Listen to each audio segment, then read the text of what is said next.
the fast break perfectly. Run it right down the middle of the floor. Stop at the foul line and hit the guy on the wing. He's got the best shot at going straight to the basket. Illinois up by 15. Taylor, Lloyd Vaught. That quiets the crowd for a moment. That is so sweet. I mean, that's an NBA move right there. He comes off the bench. 12:45 to go.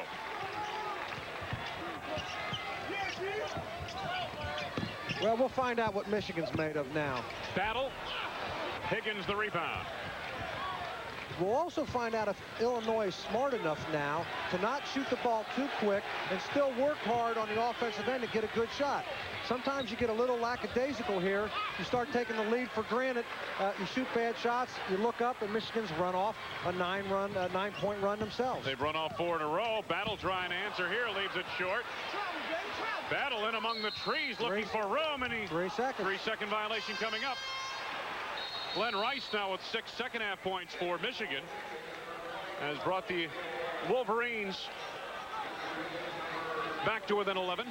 Ramil Robinson quickly up off the bench, returns to the action.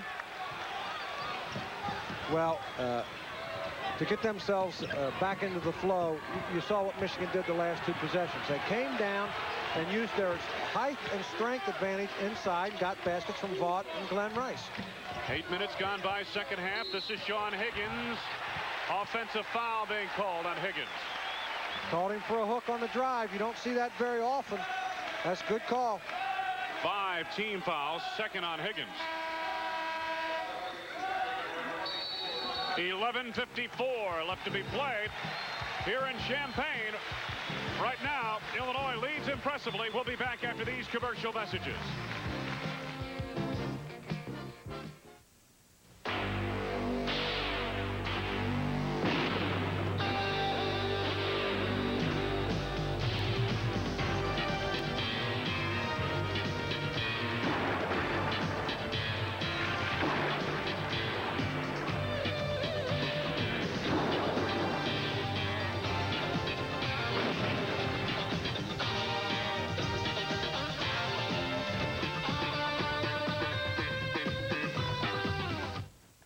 You know, Piedmont Airlines is making it easy for you to visit old friends, like the Crabapples.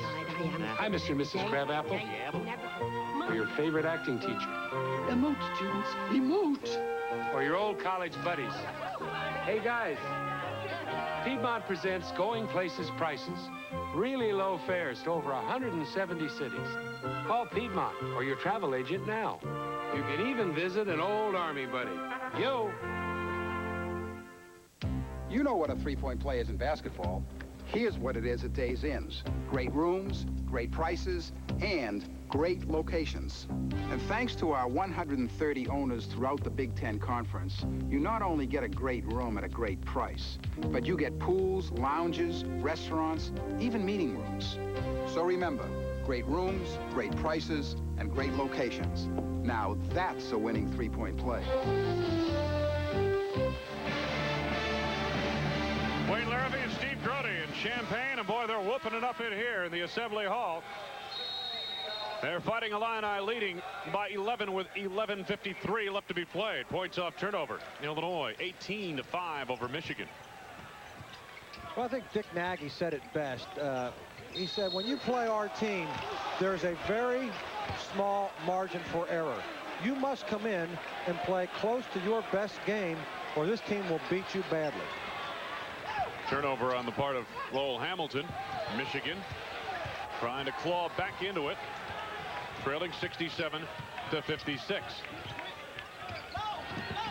Dick Nagy, for those who don't know, is the assistant coach for Illinois.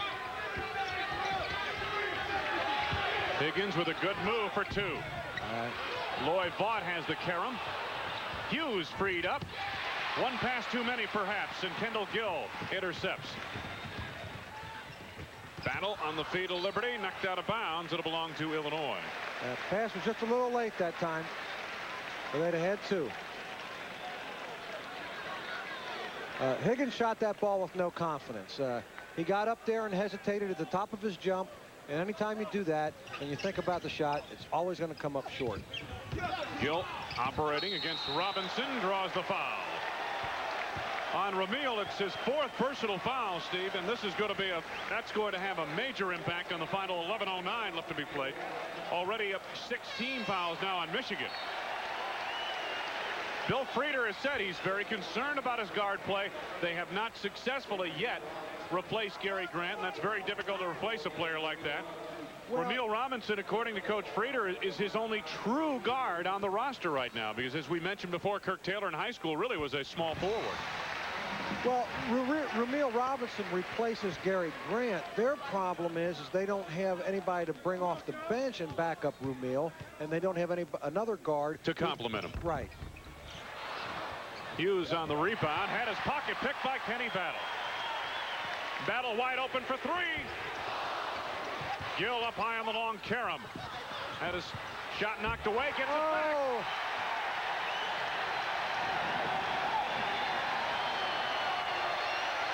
Illinois now really starting to roll, leading by 14. Hughes in traffic, clears to Vaught. 3-pointer by Glenn Rice. Rice now with 9 second-half points. Steve, he has 22 in the game. Well, and that's who they have to go to now. You know, they have to look for Glenn Rice. I would say he and Vaught are the 2 guys that should be shooting the ball right now. That's offensive right there. Larry Smith. We've got a foul coming up here. It's on Lowell Hamilton on a push. His 3rd personal foul. 2nd on Illinois in the second half. Non-shooting affair. Michigan gets it back. And Terry Mills up off the bench back into the lineup for Michigan. Along with Kenny Bardo coming in for Larry Smith for Illinois. Well, if this is going to be a game of spurts, Michigan better come up with one right now. They've got to go to work on the boards. They blocked out well that time for the first time in a while and got the over-the-back foul. Gill on the steal. Here comes Liberty.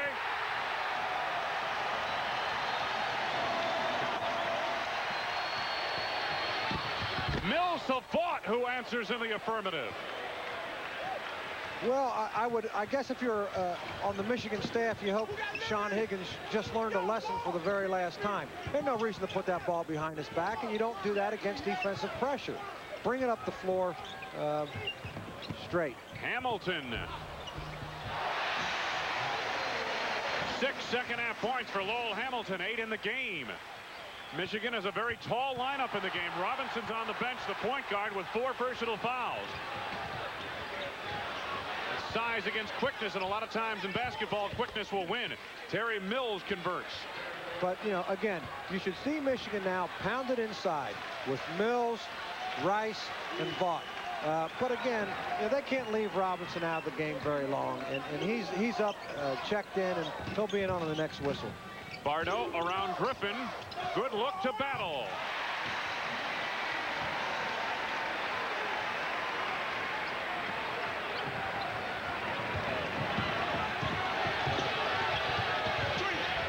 Griffin trying to feed Mills. Battle nearly intercepted, knocked it out of play. Robinson coming back on for Michigan despite the fact that he has the 4 personal fouls. The other night at home against Minnesota, when Robinson went out of the game for like a 3 or 4 minute stretch, Minnesota went on an 11-2 run, according to Coach Frieder, and got right back in the ball game after Michigan had built a pretty hefty lead. Well, there's no question that he is the one player they cannot. Well, he and Glenn Rice, those are 2 guys they just absolutely cannot afford to lose. Kendall Gill created this possession. Bardo trying to finish it off. Rice clears the board for Michigan. Here comes Robinson. Nice feed to Mills. That really was a great, because that's a tough pass to throw, that long cross-court bounce pass. And Mills did a good job of gathering himself and not committing the charge. Illinois by 11. Battle penetrates. 16 for Ken Battle. I tell you, that is cat-like quickness right there. Just exploded off the turn. That's just impressive, that's all. Ramil Robinson. Michigan trailing by 13. This is Rice for 3. That's just unreal, too. I mean, that's his 3rd 3-pointer of the game. 12 second half points, 25 of the game for Glenn Rice. What a player. Michigan looks like they're in a 1-3-1 zone now. At least that's how they lined up. I'm not sure what they're trying to accomplish here. Rice knocked away the backdoor try. Here's Robinson on the drive. Beautiful move. 13 for Ramil Robinson with authority down the lane. Michigan has hit its last 6 shots. Lou Henson senses the momentum beginning to swing. Illinois' 14-point lead has been sliced to 8 with 7:27 to go. We'll return after these messages from your local stations. There's still a lot of people with a lot of misunderstandings about introduction services, even today. And we still get calls from people who think we'll get them an escort or a date for the evening, and that's just not us. Thank goodness, committed, honest relationships have not gone out of style. There really are people out there who still believe in a solid, loving relationship, and we only accept people with that kind of commitment. They really are out there. They're just having a hard time finding each other. And that's where we come in. That's our job. Now there's a better way to stain wood siding. Weiss Pre-Staining. Weiss Pre-Staining uses machine coat by Olympic. And Weiss Pre-Staining has a high-quality finish. Choose from over 100 custom colors and get maximum durability with minimum maintenance. All the result of a superior long-lasting stain. Machine pre-stain before the siding is applied. If you're building, ask your builder about Weiss Pre-Staining or call us direct. We're the mark of excellence in pre-stained wood siding. Weiss Pre-Staining.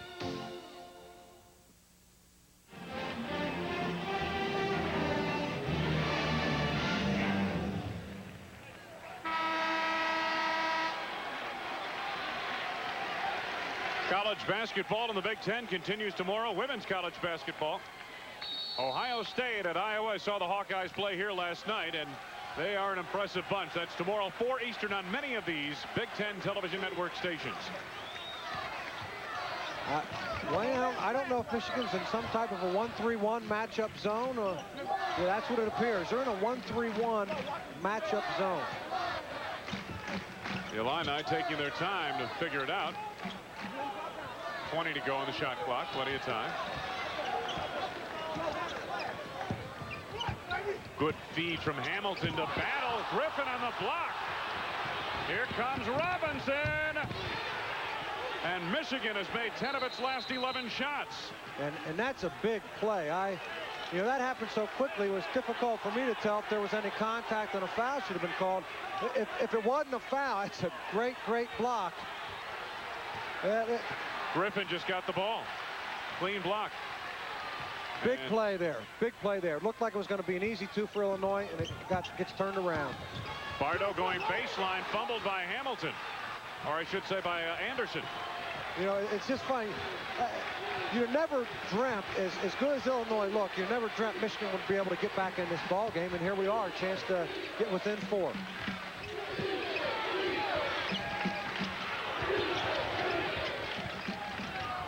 Lloyd Vaught, or make that from the outside. Terry Mills, and Battle retrieves the basketball. That's not Mills' shot.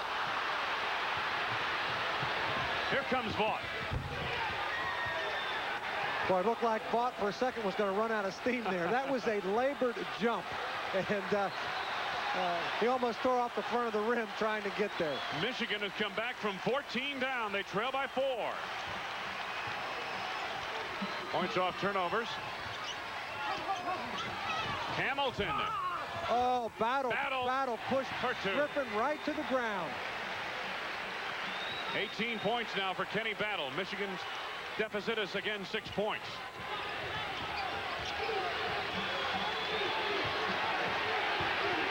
Battle really got away with that one. Robinson penetrating. Through the foul on Bardo. Steve Bardo's second personal foul. That's 3 on the team.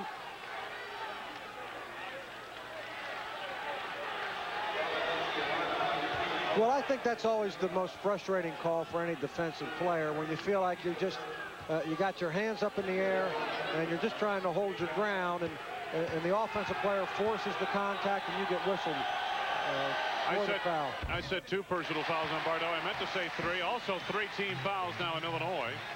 And Ramil missing his first of the line.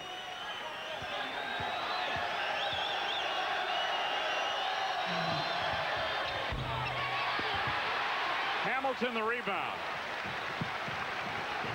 Tough to miss a pair like that at this juncture when you're coming back. Well, Illinois is in a position right now where as long as they don't make too many mistakes and take care of the ball and get good shots, they're in control of this thing. With 5 minutes to play, it's their ball game to win. So let's see how they play down the stretch. Kendall Gill for three. The follow by Anderson. Big play by Anderson.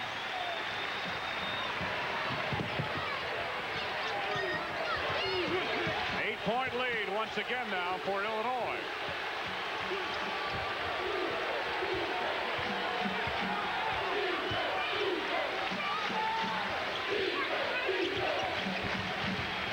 The steal by Battle.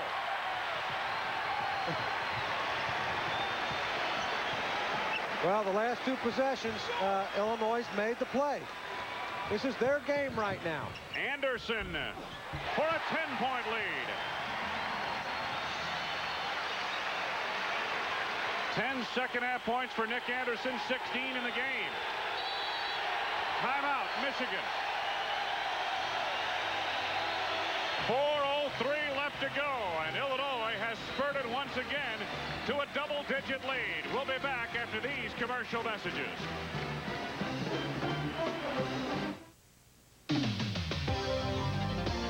Football fans, get ready for the battle of the century as unbeaten Budweiser takes on undefeated Bud Light.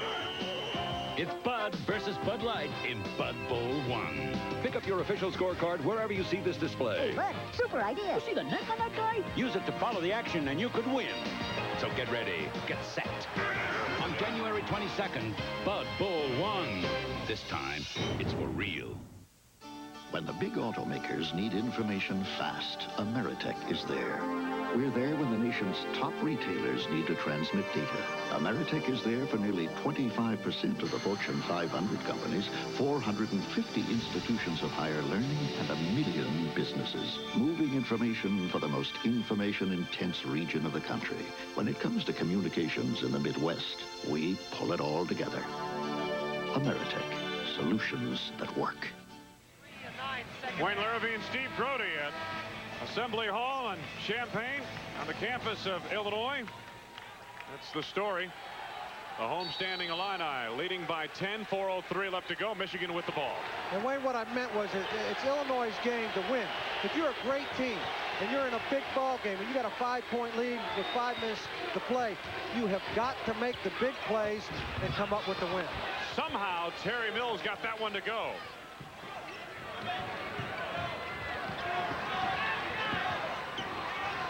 On the other hand, if you're a good team on the road and you're making your comeback, you've got to really execute down the stretch. Oh, it's extremely tough on the road in this type of a position. To Michigan's credit, they're hanging in there and they're answering. You know, it's still an 8-point game, 3.5 minutes to play. Far from over, obviously. Your margin of error, though, if you're coming from behind on the road, is really reduced. No question. Anderson, good look, Battle. Swatted out of play. Belonged to Illinois. I believe that was Mills who got up on that.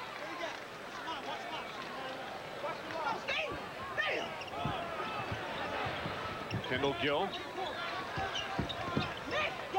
Gill out at the point now with Bardo joining him in two-guard offense. Well, the block shot gives them a new 45-second time clock, so you know they can really start using some time now. They're playing very aggressively offensively, and you know, I think they're. It appears right now that they decided to start running some clock. Hamilton. 19 to go on the shot clock. Plenty of time.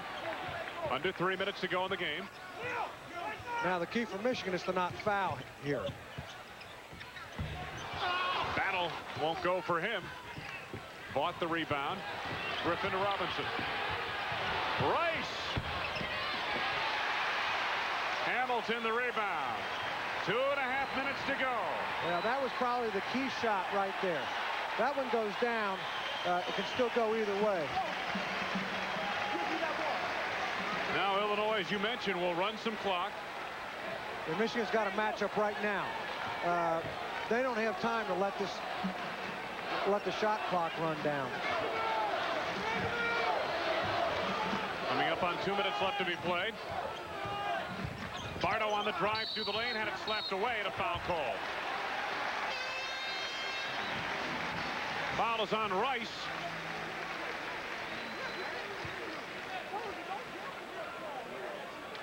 Steve Bardo heads to the free throw line. Well, Michigan will get Higgins into the ball game now. Obviously, they need the three-point field goal. Rice has 3 personal fouls, and that foul put Michigan over the foul limit. Steve Bardo at the line. There you get a look at Mike Griffin. Bardo hasn't scored a lot today, but Steve, he's done some of the other things well. He has about 10, 11 assists in this ball game, and he's pried the ball loose. He's gotten a few rebounds here and there, choice rebounds. And well, and that's the type of player he is. Again, he doesn't have the great stats that a lot of the players do, but the coaching staff will tell you that you know, he's probably the most underrated player on their team. Extremely versatile. He can play defense at any position on the floor. And you'll remember last year when Illinois wasn't playing well, they moved him to the point guard position and started him, and they won 9 of the last 10 ball games, and that says it all. 10-point lead under 2 minutes to go. Illinois on top.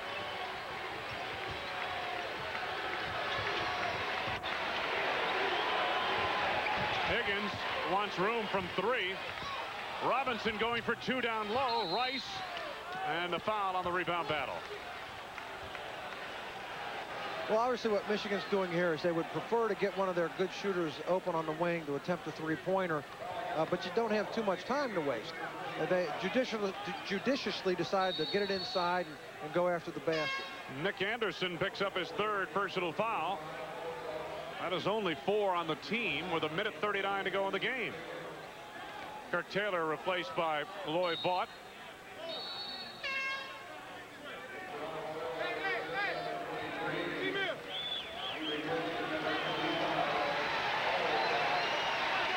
Leaving the lineup, Lowell Hamilton for the Fighting Illini.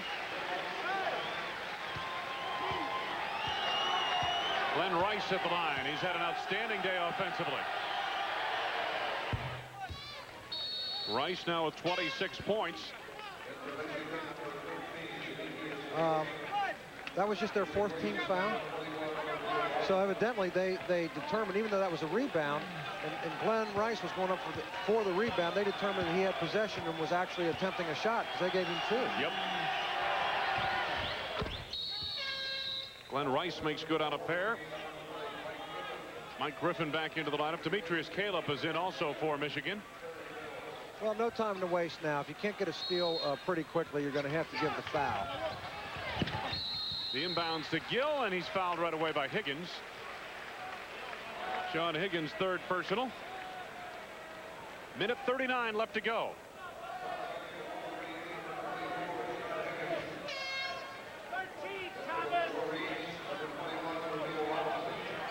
Ramil Robinson back in. There's Lou Henson patrolling the sidelines for Illinois.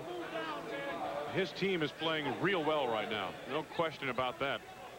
This is a very big win for them with 1:39 to go. They've got an 86-78 lead over Michigan. If they hang on and win this one, it's a very impressive win, even though it comes at home. It comes against a team that, well, you know, the critics, the skeptics have been saying Illinois doesn't have enough strength up front. They don't have enough big people. They do so many of the other things well that maybe they offset that deficiency. That may be the only real deficiency they have as a team. Well, it's the old thing. You can measure the size of a person, but you can't measure the heart. His players always play hard. They're great athletes with their improved shooting skills. You know, they've got the ability to beat any team in the country on any given night. 1:30 to go. Higgins offers a 3-pointer. Additionally, they'll beat most teams any night of the week. Bardo trying to keep it clear. Hamilton.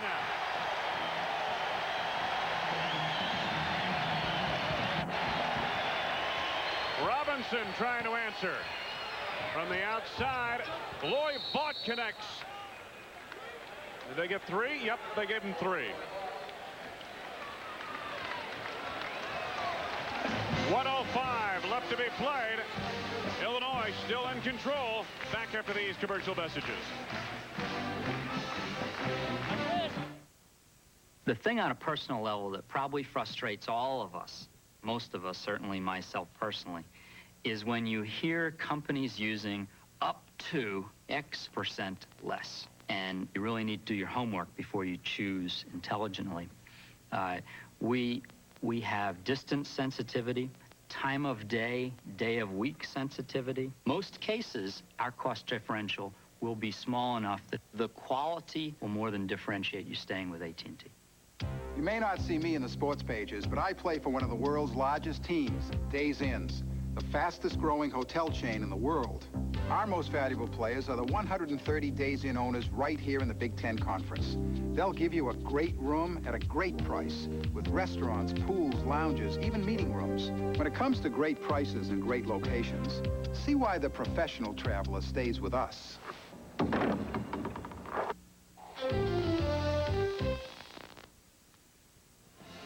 Wayne Larrabee and Steve Grody, the final 65 seconds. Lloyd Vaught off the bench is 9 of 10 from the field. He just hit a 3-pointer for Michigan. Time winding down to this one, though. Demetrius Caleb commits the foul here. That's his first personal foul. Then they'll be shooting free throws. Lloyd Vaught off the bench with 9 second-half points. He has 22 points in the game. Well, and I guess if you're rooting for the Wolverines, you've got the guy at the free throw line you want to see there. Larry Smith's only attempted 4 free throws on the entire season. 2 of 2 today from the line is Larry Smith. He has 4 points. So he's 4 of 6. Yeah. On the year. He's 100% there, and that's what matters. I'll tell you something. Right now, you've got to look at Illinois as the team to beat in the Big Ten, along with Iowa. Certainly Iowa, Michigan, Illinois, all in that upper echelon. Well, Ohio State trying to break into that group, and really Indiana's a team that we don't know how good they can be. They're coming along pretty quickly right now. Well, Michigan, Illinois, and Iowa are amongst the elite teams in the country. Indiana's always going to be good, and it's so difficult to win down there. And you're right, Ohio State's trying to break in. Lloyd Vaught with an air ball. Under a minute to go. Illinois is going to kill the clock here, or try to. It's about a 12-second differential in the shot clock and game clock. Got a foul on Glenn Rice. His 4th personal. Stops the clock with 42 seconds to go.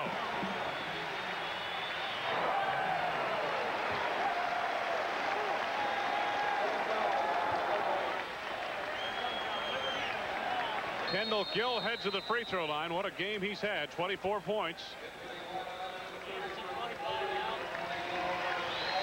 He's also contributed 4 steals after getting 5 just the other night against Wisconsin. Been the outstanding player in the ball game for Illinois. And again, as you know, as we look at and evaluate the Michigan team, this is a great ball club. But again, they do have a problem they need to solve at the guard spot. Rumeal Robinson is a great player, but he's going to tire if he has to do all the work of running the ball club and bringing it down the floor the entire ball game. Kendall Gill with his 2nd upcoming. Impressive win here for Illinois. 2nd-ranked team in the country against 6th-ranked Michigan. We'll be back for the final seconds after these commercial messages.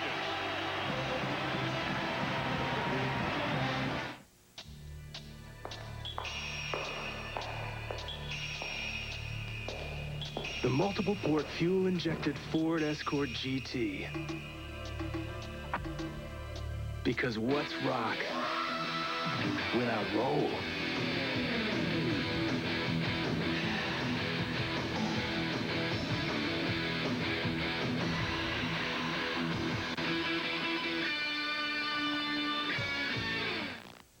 You're looking sharp.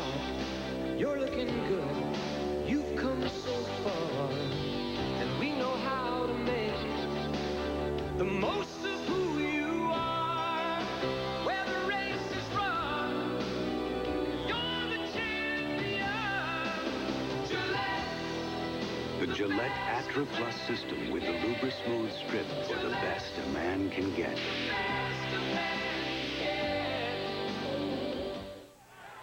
Today's Budweiser player of the game is Kendall Gill of Illinois. Outstanding ball game, 26 points and 4 steals. Congratulations to Kendall Gill, today's Budweiser player of the game. Glenn Rice with a 3-point try. Battle fighting for the rebound. Small keeps it alive. Rice flips it back out front. Robinson for 3. No.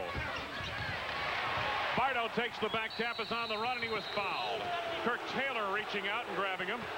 Third personal on Taylor, and it stops the clock with 25 seconds to go. Illinois leading by 13. 1 point to make about Michigan, and you just said it, and Bill Frieder said it before the game. We've got problems at guard. If you come in here and go up against a team like Illinois with your guard position questionable, you're going to have big trouble. Oh, you will. You have to have 2 or 3 different people who can take the load off and bring the ball down the floor. And see, what you might want to do is you come in here and you say, okay, well, we'll have one of our forwards bring the ball down the floor and give our guards a rest. But because Illinois is so versatile and they can guard people at every position, they'll have their guards guard your forward when he brings it down. So there's no getting away from it. You've got to come in here capable, ready, and willing to handle defensive pressure, bringing the ball down the floor. Bardo 6 of 6 at the line.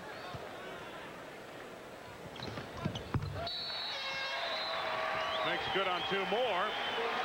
Up off the bench, several substitutions for Lou Henson and company. Brian O'Connell, number 32, comes into the game, replacing Bardo. P.J. Bowman, Brian O'Connell, Marcus Liberty in the ball game, along with Mike McDonald and Irvin Small for Illinois. Final 24 seconds. Rice for 3. Glenn Rice now with 30 points. 20 seconds remaining. And a timeout called by Michigan. 96-84. Illinois leading Michigan. The Fighting Illini will go to 15-0. 3-0 in Big Ten play. They rank second in the nation. Michigan 14-2 overall. Now 2-1 in the conference. 6th ranked in the nation. Today's game has been brought to you by U.S. Air. U.S. Air warms up your winter with flights to Arizona, Florida, and California. By Ford and your local Ford dealer. Have you driven a Ford lately? And by Budweiser, Beechwood Age, for that clean, crisp taste. This Bud's for you. Our executive producer is Peter Rolfe. Today's game was produced by Kent Samuel and directed by Roy Alfers. Our technical director was Jerry Gerard, and our associate director, Susie Evans. Special thanks to both the Michigan and Illinois Sports Information Departments, to Coach Bill Frieder of Michigan and Lou Henson of Illinois and their staffs for the help they provided us in covering this game today.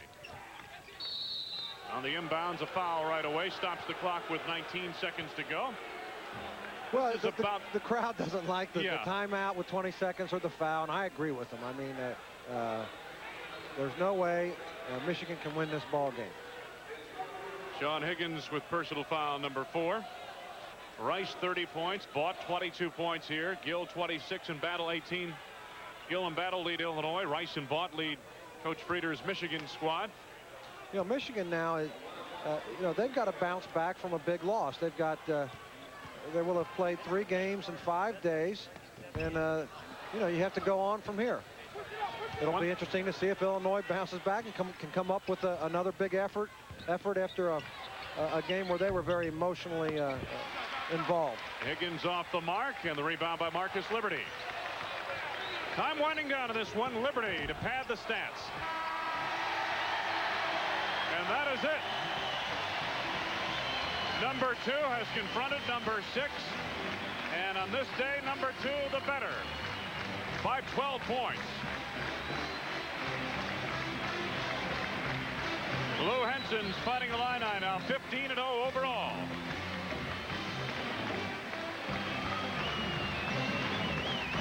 Once again, the final score, Illinois 96, Michigan 84. For Steve Grody, this is Wayne Larrabee saying so long from Assembly Hall. Don't forget, coming up on Wednesday, Purdue at Minnesota on many of these Big Ten Conference Network stations. 8 o'clock Eastern. Don't forget, tomorrow, a special edition women's basketball to the Big Ten Network on many of these stations. Starting at 4 Eastern, Iowa plays host to Ohio State. This has been a copyrighted presentation of Big Ten Productions in conjunction with Raycom Sports and Entertainment. It's 2 for 1 time at Watson's. 2 15-foot pools for $5.99. Pool tables, 2 for $10.99. Spas, 2 for $22.99. That's Watson's. Snow, incredible snow. You are psyched, huh? It's our first trip to America's premier ski resort. Hey, what do you think? Black, huh? Yeah. I can see you working the main lodge tonight there in the romantic glow of a roaring fire. Your dandruff takes its toll. Dandruff? 'Tis the season for the flakes that don't melt. I shampoo every morning. Shampoo till spring with an ordinary shampoo. Won't work like this. You use Head & Shoulders. You don't have dandruff. Nothing gets by you, does it? Head & Shoulders, because you never get a second chance to make a first impression. At Discount Rental, rent to own is better than financing. Before you rent or finance anything, get the discount deal. Discount Rental. I can't get out of bed. Ever notice how even the smallest cold turns everything into a big effort? What a drag! It's time to get the big relief of Dymatap. In 12-hour extend tabs, Dymatap is recommended millions of times by doctors and pharmacists. So you have a cold? I've got just the thing. Dymatap. It gets things back to normal. Quiz time. Who makes true high-performance radials? General. Where can you get them? Your local Shy Tire Centers. Just get on your Generals and go. WTTV for the good times.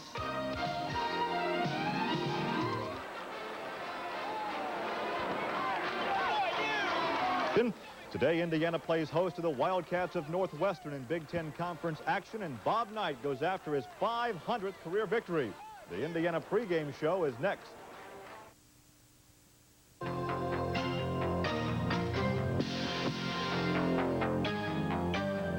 The Indiana University pregame show is brought to you in part by your Central Indiana Chevy dealers. In Central Indiana, we drive Chevy. And by the Merchants National Companies, that great green growing group of banks. Hello once again, and welcome to Indiana Basketball, the pregame edition. I'm Gary Lee, alongside is Ted Kitchell. Today it's Big Ten Conference action. Indiana unbeaten in 2 outings. They lead the standings right now, along with a couple of other teams, going up against the, well, winless Northwestern Wildcats, 0-3 in conference play. Now, last Monday, with that 1-point victory over Purdue at Mackey, Indiana's coach Bob Knight becomes the winningest coach in Big Ten Conference history at 214, surpassing Ward Piggy Lambert, the former Purdue coach. Now, today's game has special significance because a win would be Bob Knight's 500th. So after practice yesterday, I asked Coach Knight what the accolades and the victories mean to him.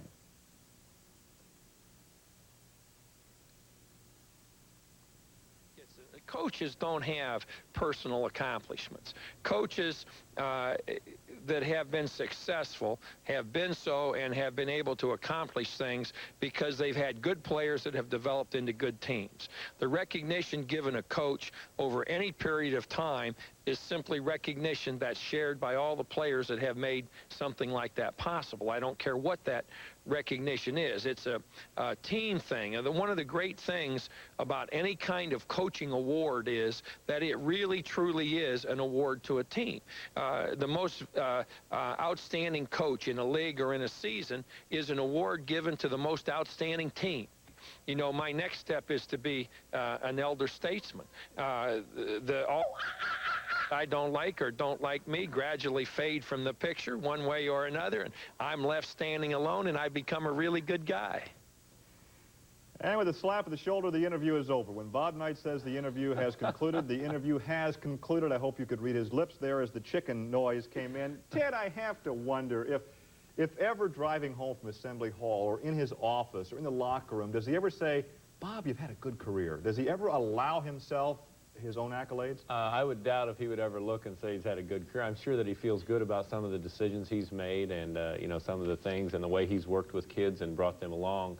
But I really don't feel like he's someone that looks back to his accomplishments long enough, you know, to really say, hey, you know, I've really done a good job. I feel like he's someone that's continuing forward, and he's just so you know, he's focused on today's game. So much focused on looking forward that, you know, he doesn't have time to look back. We'll win today's game and a couple next week, and we'll worry about the numbers later. We'll take a break and come back with more in today's pregame show. Stay with us.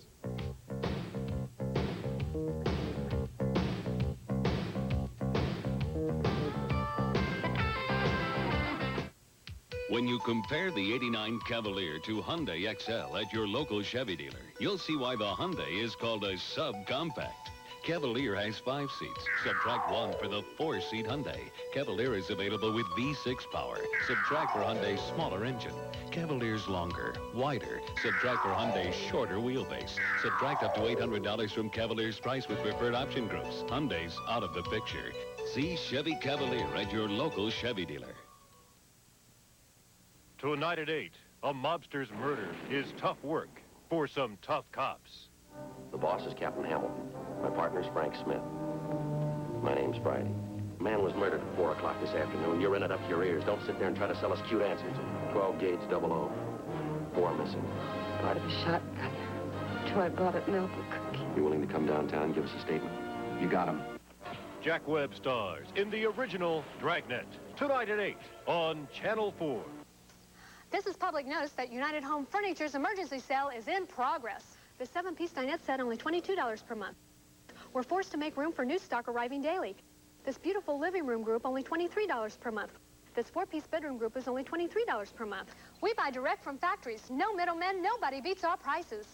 Thousands of furniture items are emergency sale price to move today.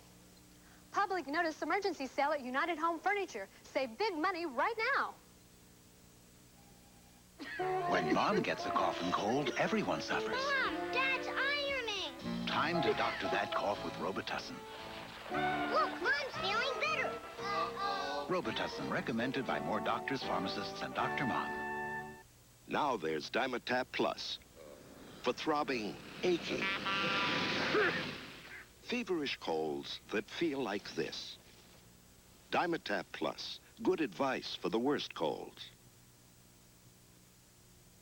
As we now complete week number 2 of the Big Ten Conference play, Indiana on top of the standings, sharing the limelight with 2 other unbeaten squads right now. Illinois winning today by 12 over Michigan, ranked number 2 in the country. They go to 3-0. Indiana at 2-0. Iowa victorious in the only contest they played thus far. Michigan State drops to 2-1. Ohio State 1-1. Their only loss to, of course, Indiana. Then it's Purdue, Wisconsin, Michigan State, Minnesota, and Northwestern.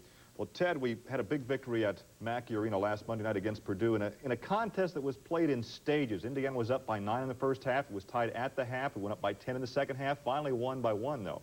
I think you have to give Purdue credit. I think that they, you know, they weren't playing exceptionally well, but they did come back a couple times. I thought Indiana had a chance 2 times in the game to really blow the game wide open.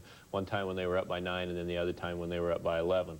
As we get into the highlights here, I think you can see that our guard play was exceptionally well. In the first 2 highlights, the hesitation dribble really does a lot for us. Eric Anderson does a nice job of stepping into position, and Joe Hillman gets him the ball.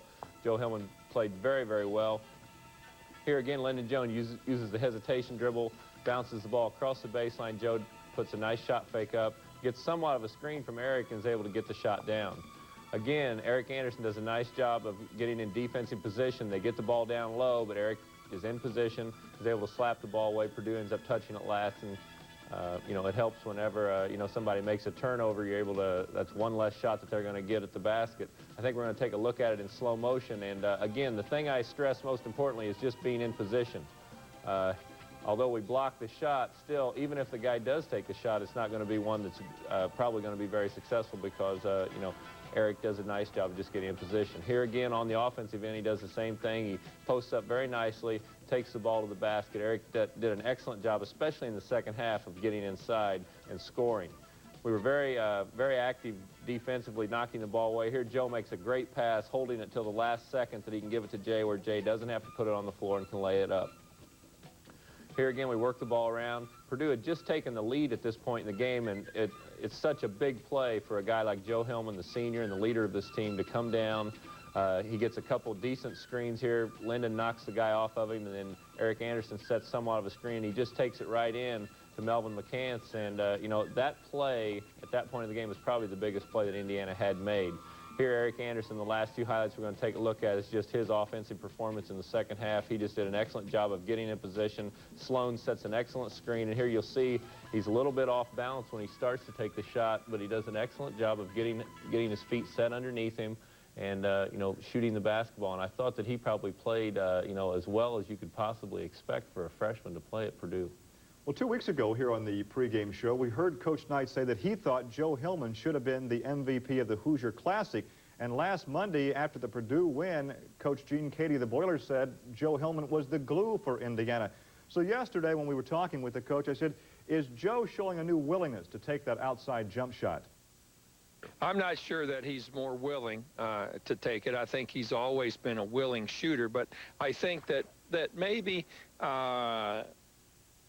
last year and the year before, he may have thought that other people should be shooting it instead of him. I mean, let me get the ball to somebody else. And now I think he probably feels, hey, I'm as good an outside shooter as we've got. I've got to work to get the shot, and I think that he probably looks at it more that way. I think it's almost been an evolution into a shooting position through other people who may have been shooters leaving, and plus what I think you're looking at, a realization on his own part that now I've got to shoot more. Go back about 2 weeks before the Big Ten season. In a rather short interview at IUPUI, I said, what would you like to improve upon before the Big Ten season? And you said transition and outside shooting. Have you seen improvement in the transition game? Well, I think that we have been able to play conversion defense perhaps a little bit better with some improvement. I think that we're still not the kind of shooting team that I would like to see us be. I think that'll be very important in today's ball game. I think we'll be playing against a lot of zone today, and I think we've got to be able to knock the ball in the hole.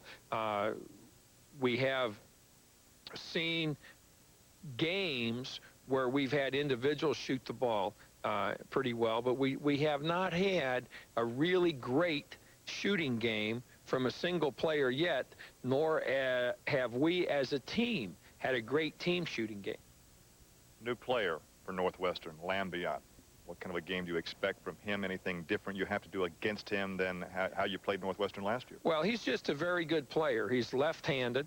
He plays all over the court. He plays inside. He can shoot the ball. He can take the ball to the basket. He's just a very good basketball player that we have to be very conscious of at all times.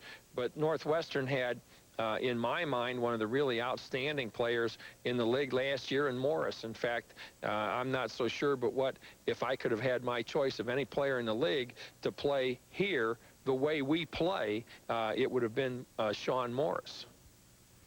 Well, we'll have some comments from Bill Foster, the head basketball coach at Northwestern, as the pregame continues. Stay with us.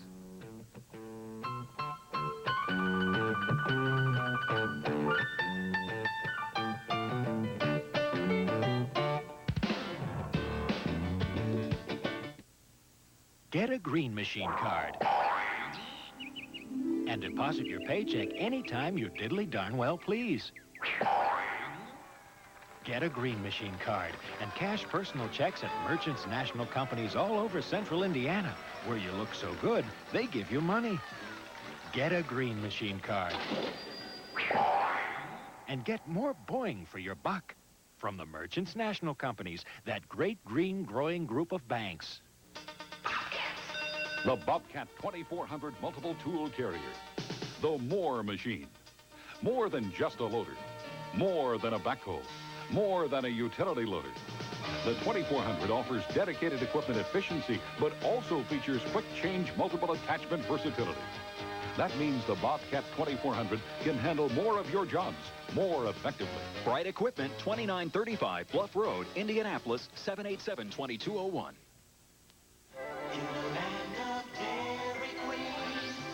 We help you make happier birthdays happen.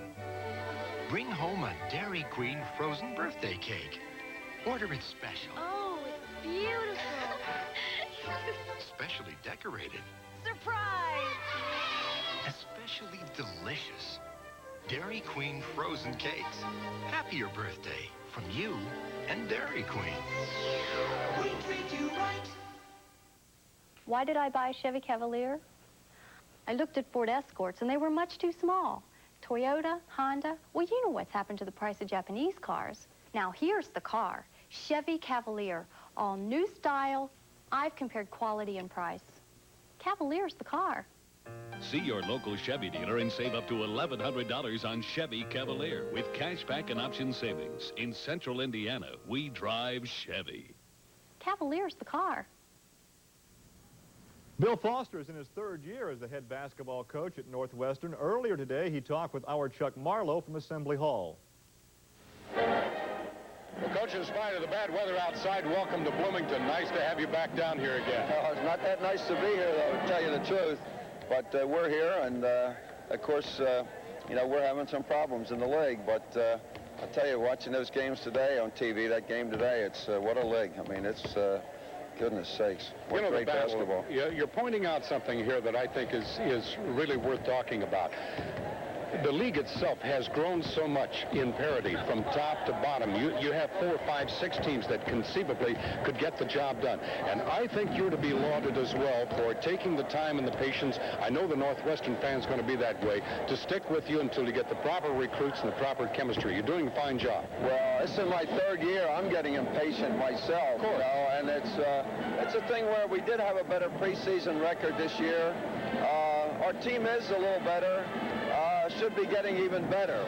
And just how long it's going to take, I don't know. But we can't afford, you know, any injuries, anything like that. And we've had a few of them. Of course, everybody has them. Just seems we can't afford them as much as maybe somebody else. Your underneath game, your low game with Lambiot, Schwabe, Peterson now, a freshman that you've moved in there. And I guess he really came through for you a couple of nights ago, didn't he? Well, yeah, and it was out of necessity because he probably missed 35 days of practice. Yeah. He was not even allowed to run in June, July, and August because of an operation. And so he really just started practicing maybe about the 10th or 12th of December. And then you've lost Gorman. And we've lost Gorman now for 4 to 6 weeks, which probably means maybe for a season. And he just had 17 points in about 20 minutes against Loyola. So, you know, it looked like he was coming around pretty good. I hope I can keep everyone else healthy now. Well, we hope you can, too. And we hope after today's game you have a safe trip back home. Well, that's a consideration because we understand the weather conditions right now in Chicago aren't too good either. So that's very important to us. Best to you, Coach. Right, thank you. Thank you, sir. Bill Foster, Coach, Northwestern. Well, once again, Northwestern is winless in 3 outings, and last Wednesday evening here on Channel 4, we saw Northwestern, Michigan State. The Wildcats had a chance to win it late in the contest. I think they played very well, and I think that Coach Foster, you know, related that they had played very well. Some of their key players, as you take a look, Yeah, 1, 2, 3, 4, 5. gentleman would be Brian Schwabe. He's a nice inside player, and as Coach said, they've had some good inside players the last couple years. Northwestern, again, is not a team. Here, Schwabe again blocks the shot defensively, and I think he'll end it up. Lambiot makes a good pass out, and they get it back in, and Morris again leans in and is able to get the shot in inside.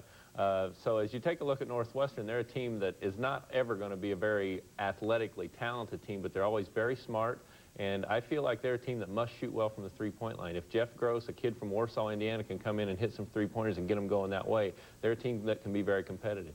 Now, I know I'm going to get in trouble with the feminists out there when I say it like this, but Sharon Miller is the only female sports information director in the Big Ten and one of the few lady SIDs in the country. She is standing by right now with our Chuck Marlowe.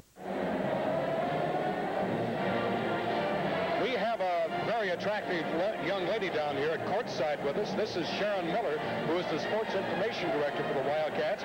Sharon, it's not often we see a woman as sports information director. How did you become interested in this? I started out as a student assistant in college, and I worked for 2 years in the sports information office at Illinois State, where I went to undergrad school. And I decided I really liked it, so I pursued it as a career. Well, you have an astounding task with the Wildcats, ostensibly to gain some identity for the university. Is it really that difficult a job? Well, it's tough, but I have fun at it.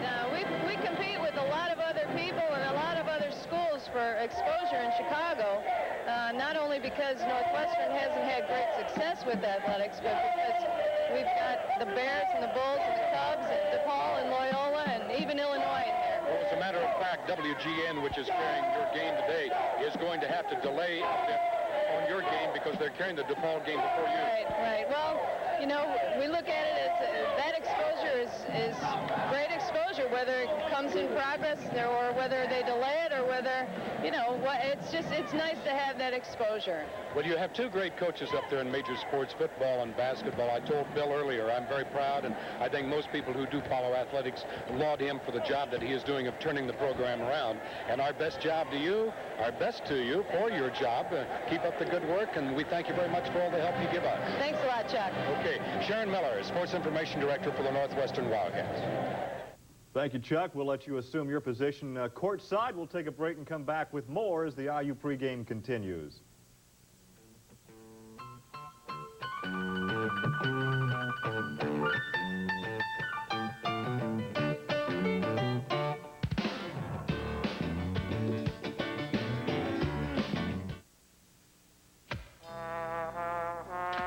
Maybe it's time you gave your family something to pass. Besides the potatoes.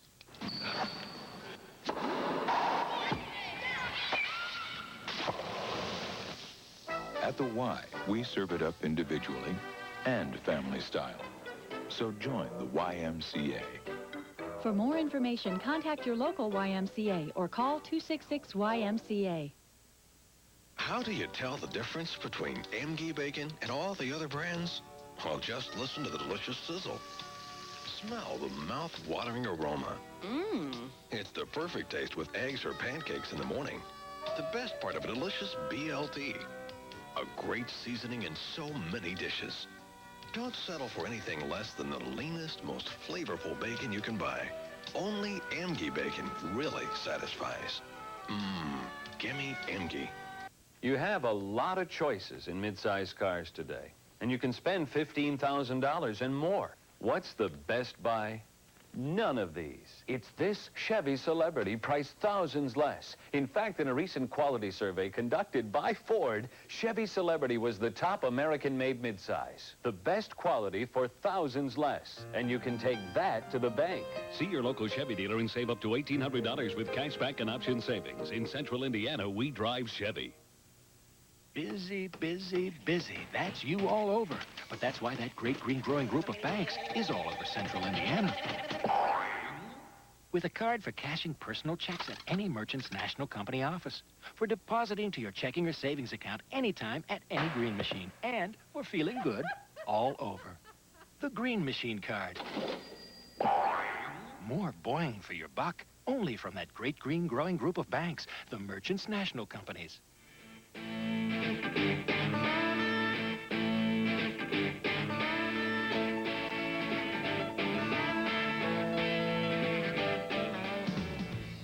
So it's been 56 years since the Wildcats won the Big Ten. Before we take a look at today in the Big Ten, quickly, we have been invited to be at the CP Telethon this evening at Greenwood Park. Now, I know you forgot to clear it with your parole officer, and you don't know if the wife's going to let you out. Yeah, that's right. I'll check it with the, so check we out went the boss. Big band music. Now, when all the IU fans come down and join us at Greenwood Park, we'll be there about 7:30 or 8 if you can get away. Okay, today in the Big Ten, of course, already Illinois has defeated Michigan. Elsewhere, it's Purdue at Wisconsin.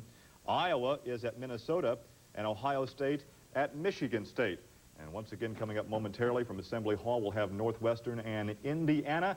Indiana atop the standings. They're unbeaten in 2 outings, including that big victory over Purdue last week at Mackey, and the win at home against Ohio State. A very close loss for the Wildcats of Northwestern last Wednesday, so a good contest coming away momentarily. Let's take a break. We'll come back with more in today's pregame show.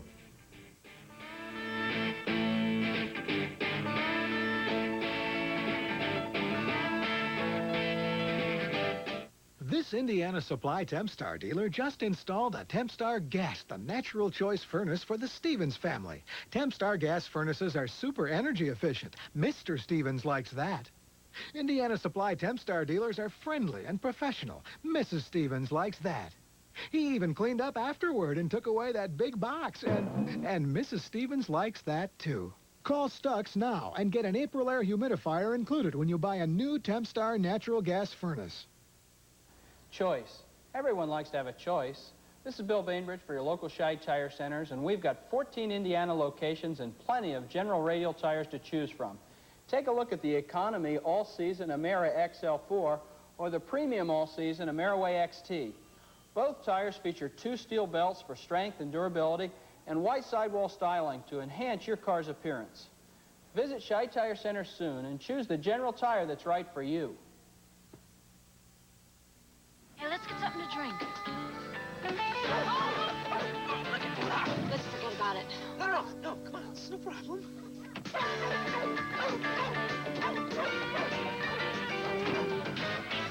Now, how do we get back in? Hey.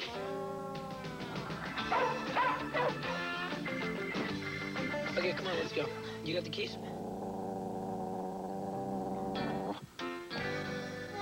This is not a problem. There are some drips you can't do anything about. But you won't have to worry about drips again if you own a Moen faucet. That's why we give them a lifetime limited warranty against leaks and drips. So you won't be bothered by drips again. Hey, is that a faucet or what? See the complete line of Moen faucets at Carlisle Plumbing in Indianapolis. Call 244-7088. And in Bargersville and Martinsville, call Earl Grey & Sons at 422-8066 or 342-4641. After the sale is done, South RV service is #1. Well, the Hoosiers on a 9-game winning streak. They're unbeaten in Assembly Hall this year. They'll go after win number 500 for Bob Knight. He would become the second youngest coach ever to attain that milestone. He was the youngest at 200, 300, and 400. But Hank Iba, the legendary coach from Oklahoma State, won it when he was 47. Bob Knight is 48, so we'll see if we can't get 500 for Bob Knight. Let's take you now to Assembly Hall. Coming up, a milestone in the making. The Hoosiers go for their 10th consecutive season victory, and Bobby Knight searches for his 500th career win. Northwestern versus Indiana this afternoon. Stay tuned.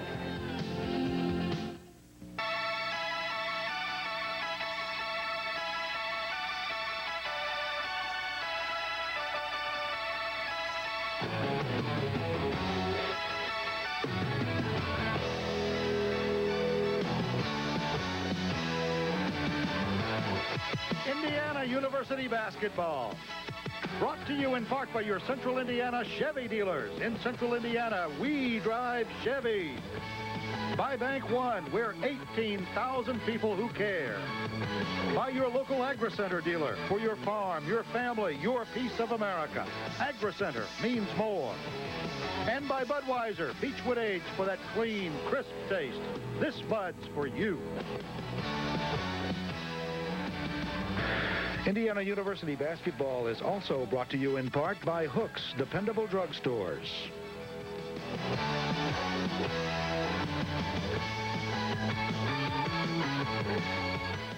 We're live from Assembly Hall in Bloomington, Indiana, where today the Northwestern Wildcats, 7-6 overall, 0-3 in conference play, meet Indiana on a roll, 12-4 on the season, and 2-0 in Big Ten play. And it's a milestone day, as I mentioned just a moment ago. John Laskowski and I have a chance to be a part of that as Bob Knight goes for his 500th career win, Laz. It's kind of a anticlimactic, if you will. During the season, you don't look at individual accomplishments as well. It's just a big game, early part of the Big Ten season. But I think when the year's over, you'll look back, and whenever the 500th victory is, it's going to be well remembered. Well, we'll talk about both these teams in just a moment. We'll pause for a minute, be back with the starting lineups after we hear this.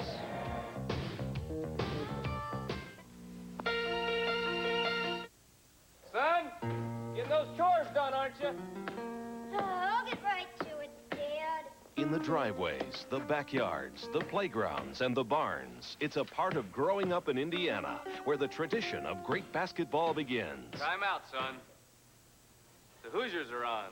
And here is where great basketball continues. It's time now for Hoosier Basketball, brought to you by your local Chevy dealer. In Central Indiana, we drive Chevy.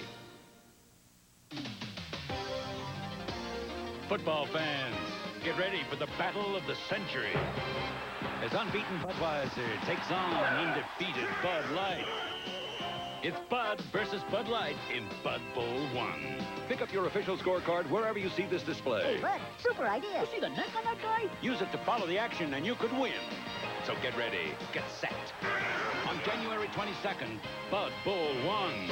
This time, it's for real. The door to your future is right in your neighborhood. College credit from Bank One gets you where you want to go. Choose from a variety of student loans that can open doors for you. If you've got what it takes, go for it. Go for college credit at your neighborhood Bank One. It's the loan to learn. The 2-for-1 sale is back at Watson's. Buy any above-ground pool and get the second one free. This 15-foot pool, 2 for $5.99. Or this lifetime guaranteed 24-foot pool, 2 for $14.99. 8-foot slate pool tables, 2 for $10.99. Don't need 2? Bring a friend or neighbor. 2 for 1 on spas and hot tubs like this one, 2 for $22.99. 2 for 1 on tanning beds and patio furniture, plus 6 months save as cash. That's Watson's, Pendleton Pike, and Oak Landon. You look at the team records, and self-explanatory, Northwestern has never won here at Assembly Hall. They are the only Big Ten team not to do so. We're set for the starting lineups as both coaches ready. Bob Knight with a couple of words there for Phil Bova, and we're set to get things underway. Here's Chuck Kraft. Ladies and gentlemen, good afternoon. Indiana University welcomes you to the Assembly Hall and today's Big Ten game. Let's meet the starting lineups. At one forward for Northwestern, a 6'6 senior from Woodstock, Virginia, number 34, Walker Lambion. And at forward for Indiana, a 6'9 freshman from Chicago, Illinois, number 32, Eric Anderson. At the other forward for the Wildcats, a 6'9 senior from Mercer Island, Washington, number 41, Brian Schwabe. And at forward for Indiana, a 6'2 senior from Glendale, California, number 44, Joe Hillman. The center for Northwestern, a 6'8 and 1/2 inch freshman from Baldwin, Missouri, number 45, Evan Peterson.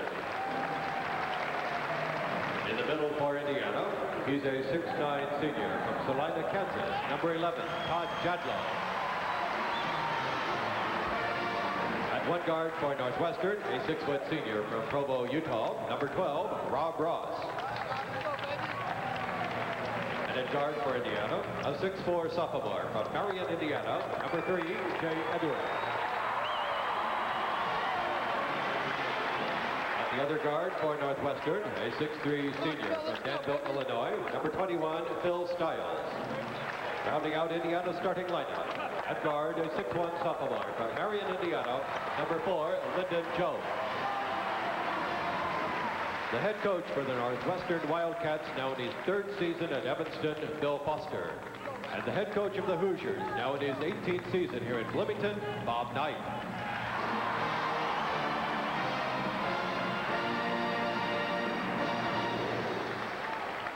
Our colors this afternoon are being presented by the Army ROTC Color Guard under the command of Pershing Rifles Cadet Captain Errol Huffman. Let us pay honor to America with the IU Basketball Pep Band being conducted by Professor Stephen W. Pratt and featured vocalist Professor Roy Samuelson. Ladies and gentlemen, our national anthem.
to a capacity crowd that's here at Assembly Hall this afternoon under very hazardous driving conditions. I know I left this morning about mid-morning, Laz, and there was no traffic on the road at all. Very fortunately, I was able to get down here.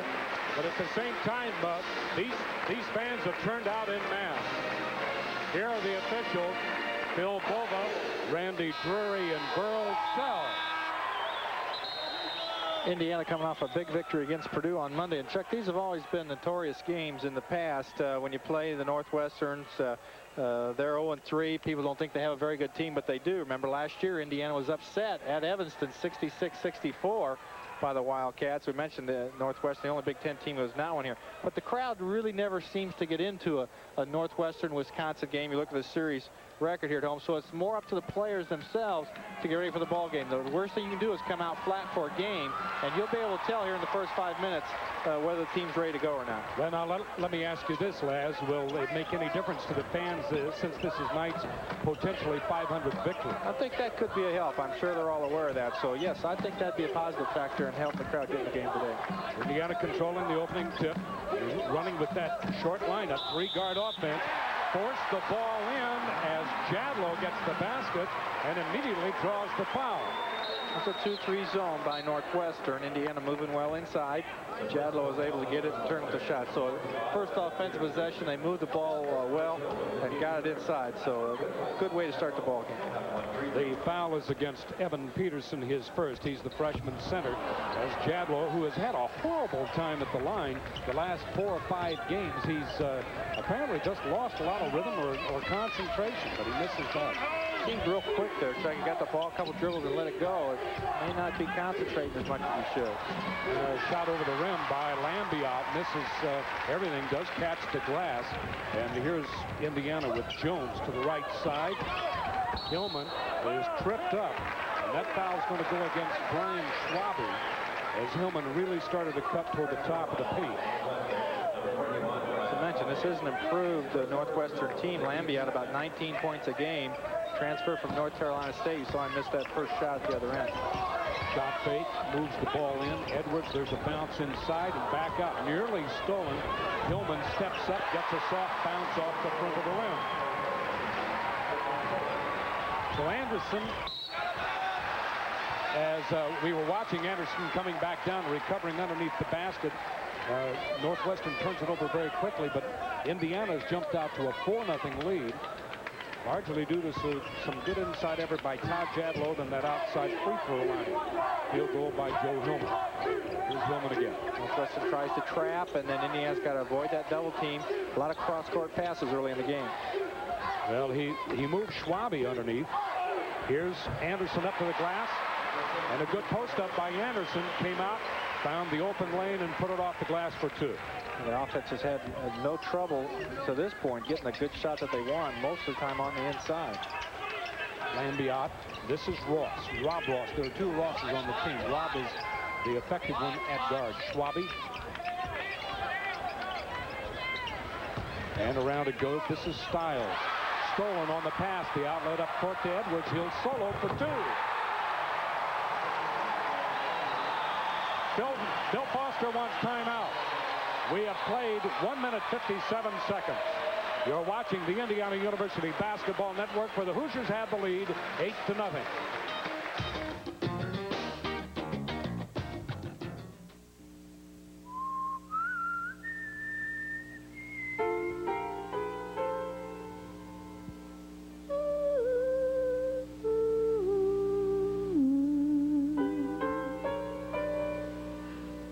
And it seems that I can see the gleaming candle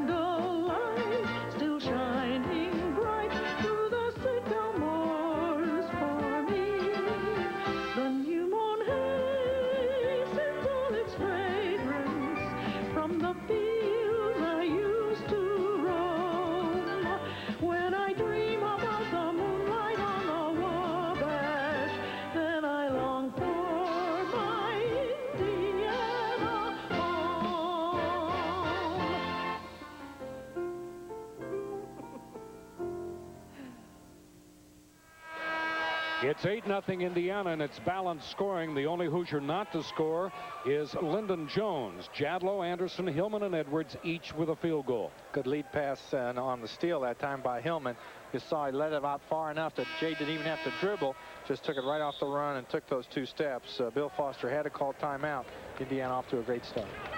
Well, the tempo of this game established early by Indiana, and Foster recognizes that he can't let it get too far away. It's going to be out of control anyway.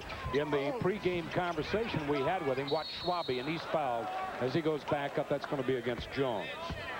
In the pregame talk that we had with him, I welcomed him to Indiana under adverse weather conditions, and he said there are other conditions adverse being here too. I'm sure he saw the Indiana-Purdue game on Monday and saw Indiana playing well. And one of the best parts of Indiana's game right now, Chuck, is that field goal percentage defense. They're holding the Big Ten opponents to 36% from the field. That's excellent. For the year, it's 43%. So the defense has really come on strong and forcing the other team to take shots they may not want to. And that's an excellent percentage, obviously. Schwabe with both free throws, 6'9" senior from Mercer Island, Washington, and now they put on some pressure. And Indiana will break it. It comes up to Edwards, and he'll fire and hit. Talked to Joe McConnell, who broadcast this game for the Wildcats back in Chicago, and there's a good shot inside. That's Lambiot. Lambiot with his first field goal. Joe says that the Chicago area has to be very, very patient with what Foster's trying to do. They have to give him an opportunity to get this job done. Down to the baseline, and a hook, and a foul will be called on Brian Schwabe. Schwabe just a little bit slow that time, Laz, and I think as Hillman saw the opportunity on the baseline, just made that inside fake and then took it down and drew the foul. And up for 2, and he misses. Oh, boy, a great inbounds pass. Hillman thought he was fouled. Drury said no. Schwabe steps over, won't fall, knocked away, and Hillman makes the save. Indiana leading 10-4. Inside, Jadlow off the glass and throws it away. He had trouble coming up with that. The pass was a little under the basket, so didn't have anywhere to go, and that slipped out of his hands as he threw it over to Anderson, out of bounds to Northwestern. Rob Ross, number 12, will have plenty of opportunities to talk about him. A little give and go there as he backdoored Jones, but Indiana did recover. Schwabe in front of the net, however, gets the easy 2 on the assist from Ross. And once again, the press slows Indiana down on the transition after the basket. High lob over to Jones, Anderson, and a whistle, another foul. So immediately Northwestern digging a hole in fouls. That's their 4th. Indiana has only 1. And this one is going to be against 45 Peterson. It's his 2nd. Indiana's used that drive a little bit against this zone, especially when the pass gets down to the baseline. As long as you don't dribble into that double team, that's a good move. Hillman, 2 more.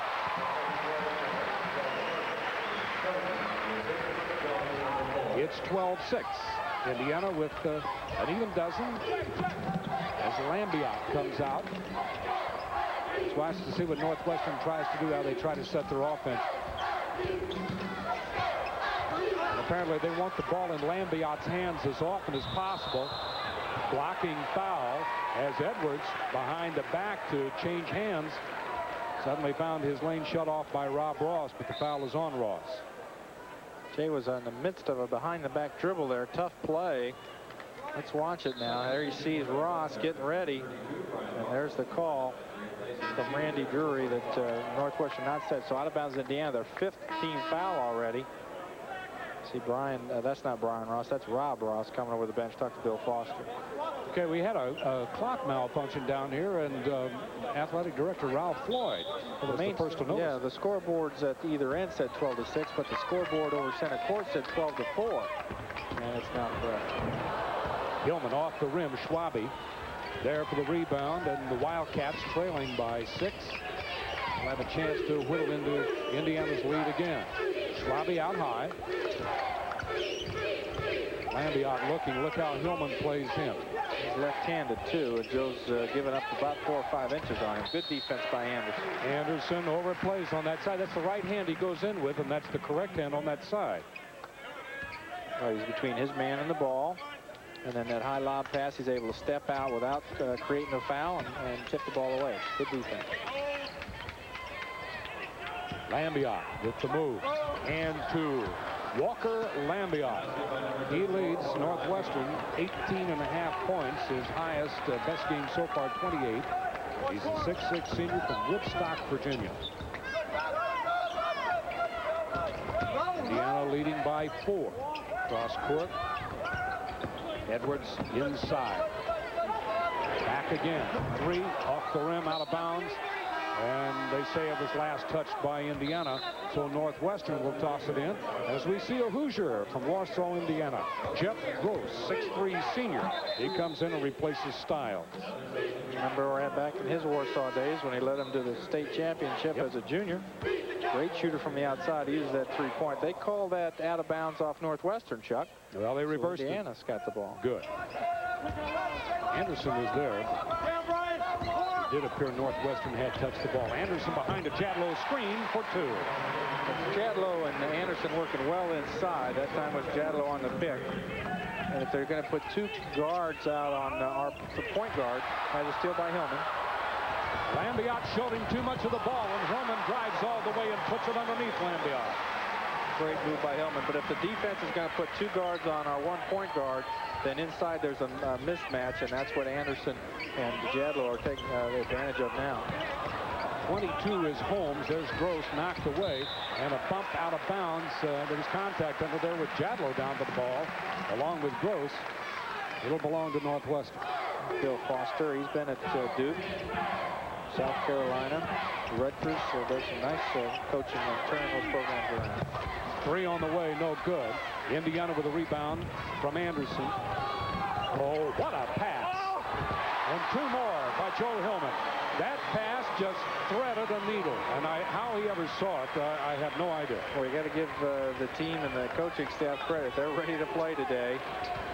No signs of any letdowns here. That's great to see. Very sharp on offense, and the defense not giving Northwestern much at all. Look at the pressure there by Anderson. There's a back cut by Gross, up for 2, and Jeff takes it in. He got Hillman caught outside.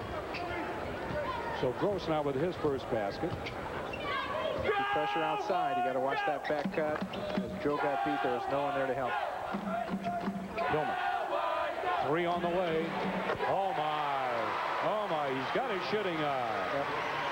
Good reverse of the ball that time. If that pass cross court is crisp and gets there in a hurry, the defense won't have time to recover. Edwards had his feet set that time.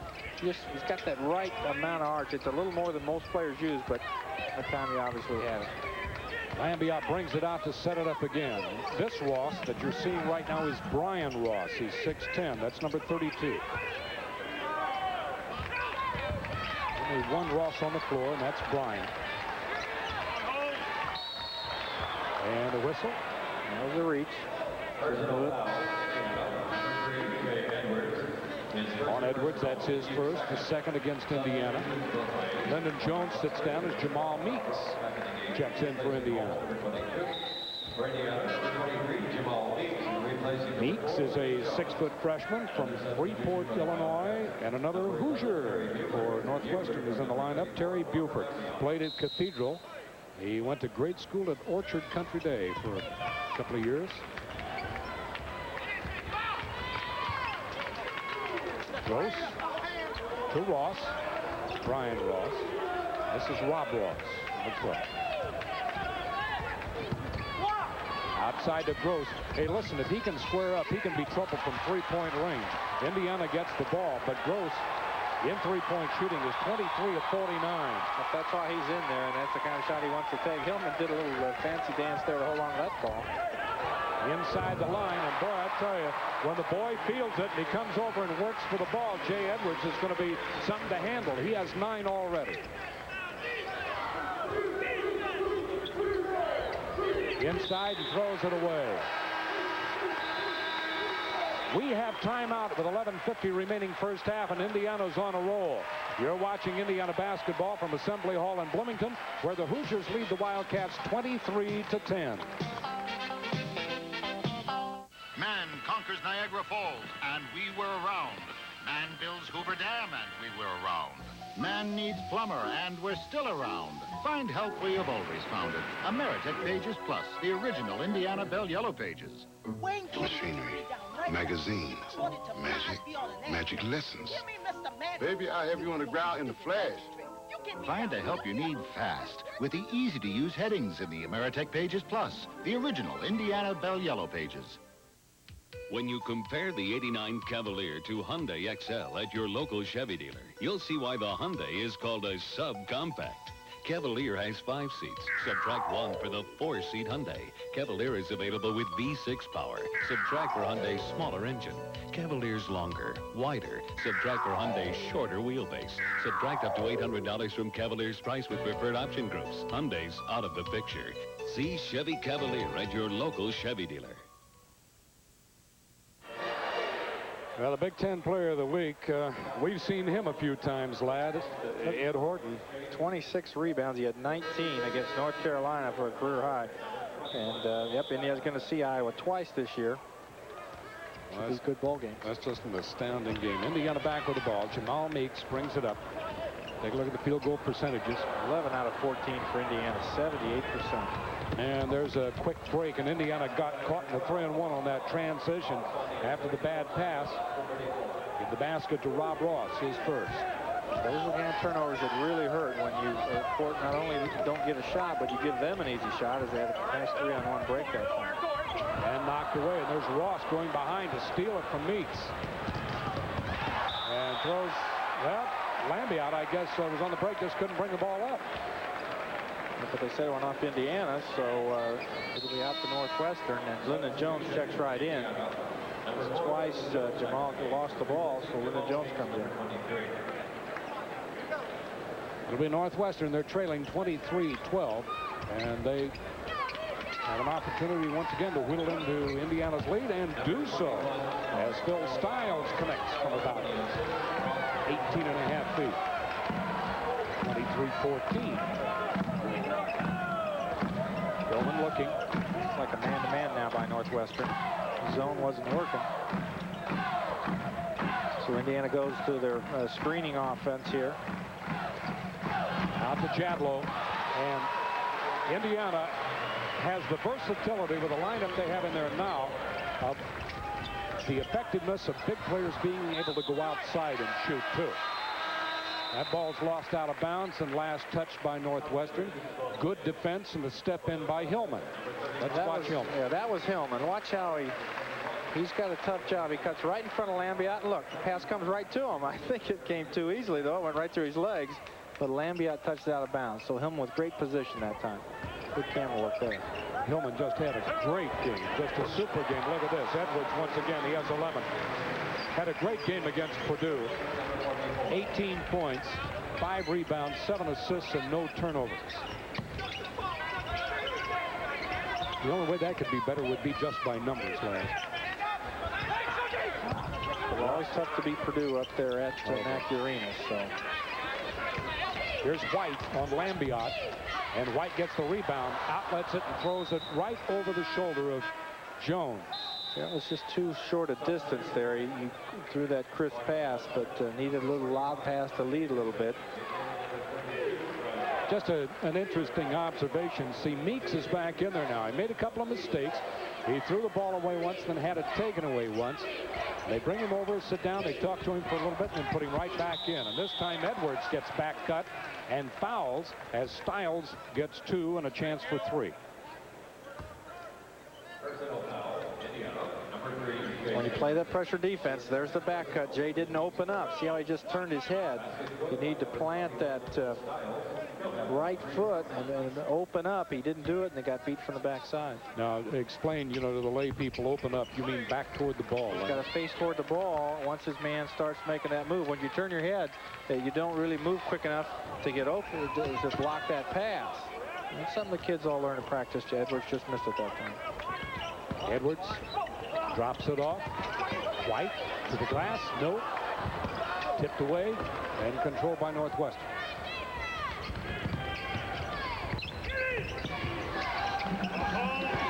Stiles steps in, goes high, misses that one. It's bunnied back in by number 45, Evan Peterson. So all of Northwestern starters have now scored as Peterson hits his first. 27-19.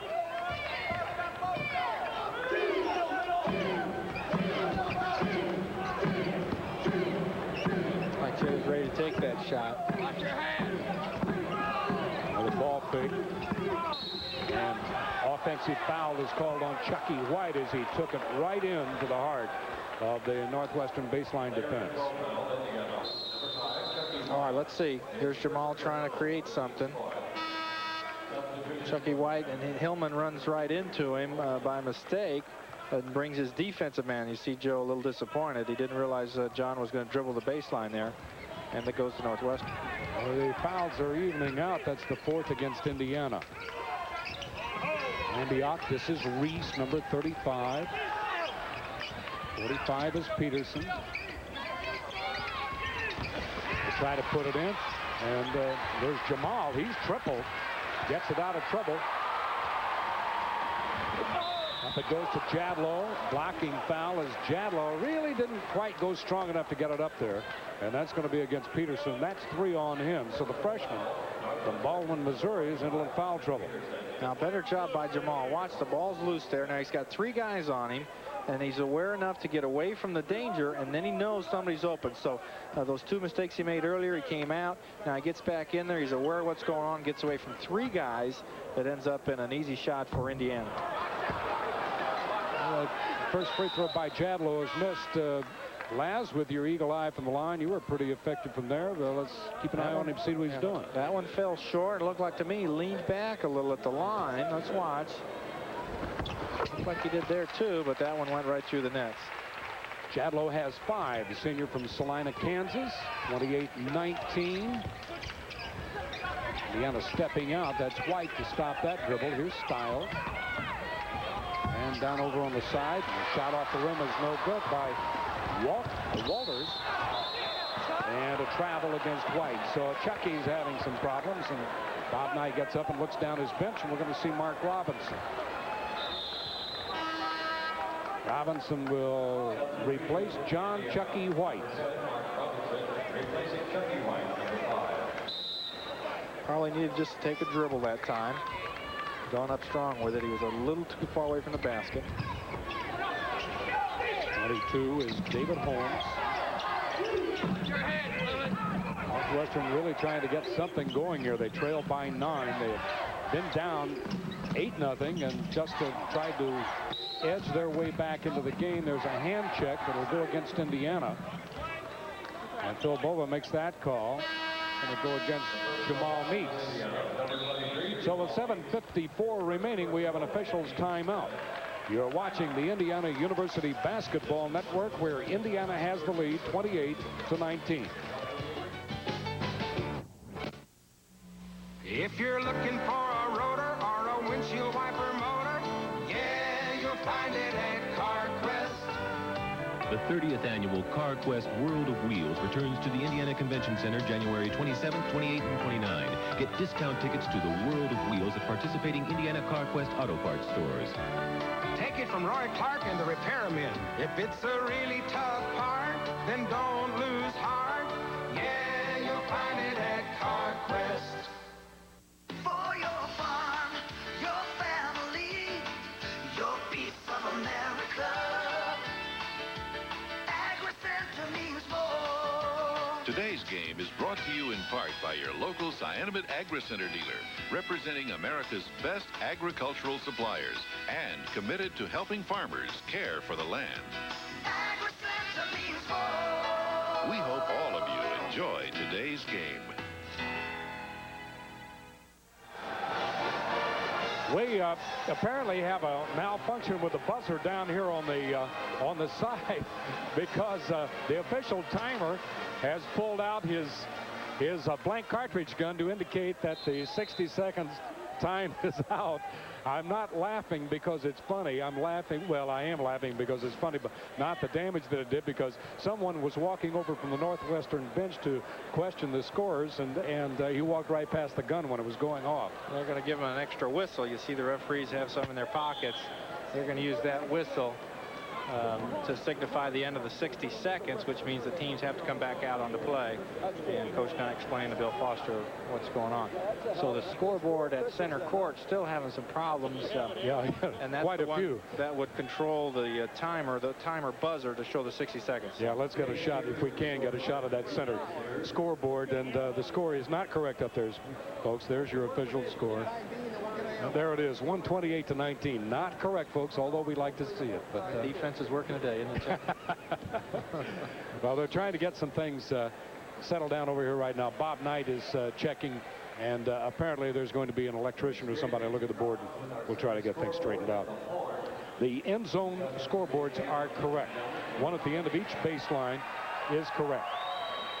We have 7:54 remaining. Okay, let's take a look. There's a quote by Bob Knight. Well, you might expect something like this. Yeah, that came last Monday against Purdue when he passed Piggy Lambert as the Big Ten coach with the most victories.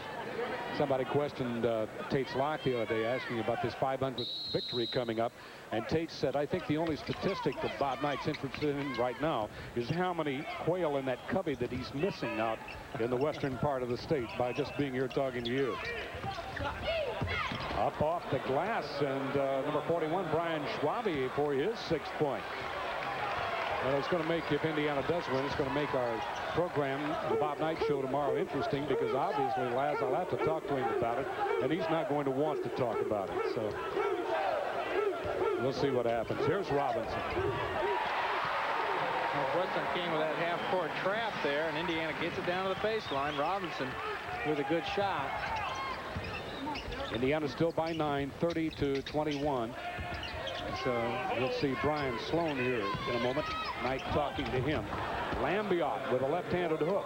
He is left-handed, remember, so Indiana has to play to that side and strengthen the pressure on the ball side. Kicked away by Holmes. It'll be Indiana ball.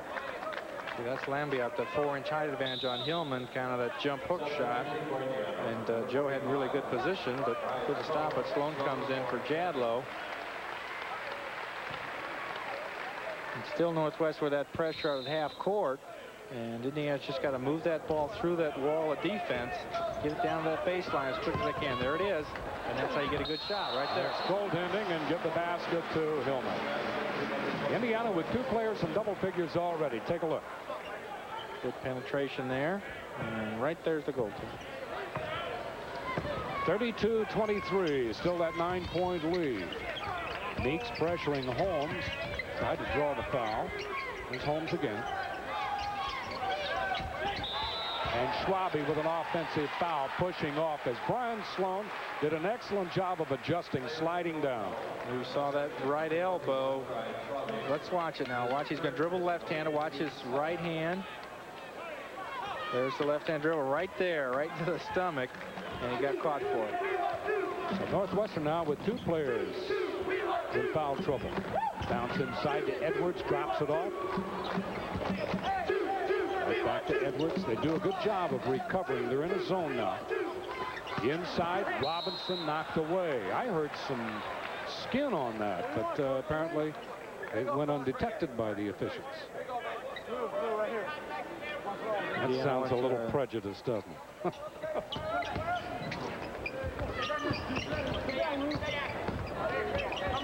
That quiets down a little bit. 32-23, Indiana. Over goes to Hillman.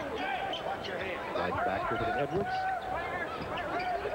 And then once again, good adjustment by Northwestern. Edwards steps in, and Reese pulls it away. Here they come. Down. Lambiot saves it and gets it back to Reese. Now Northwestern will try to patiently set it up. We have 5 minutes, 45 seconds left in the first half. Here's Reese for 2. Lucius Reese. critical part of the game now. Northwestern creeping back. They're 7 points down right now. Be careful on this press, and right there, that pass was really to Sloan, and Robinson deflected it to the Wildcats. Reese will fire again over Hillman. No good. And the rebound to Edwards. Here comes Indiana on the break. As Meeks goes up, he's fouled right across the wrist by number 22, David Holmes. And Holmes with his first. And now Northwestern's over the limit. Quickly out is Edwards, and he draws the defense. Look at Holmes commits to Jay, and then he dumps back off to Jamal. And the foul. 2 shots for Jamal.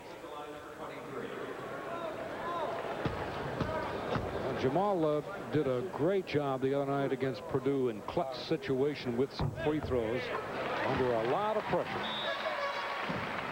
And he hits the first one here as Brian Ross reports back in along with Jeff Gross for Northwestern. Gross in, Styles out.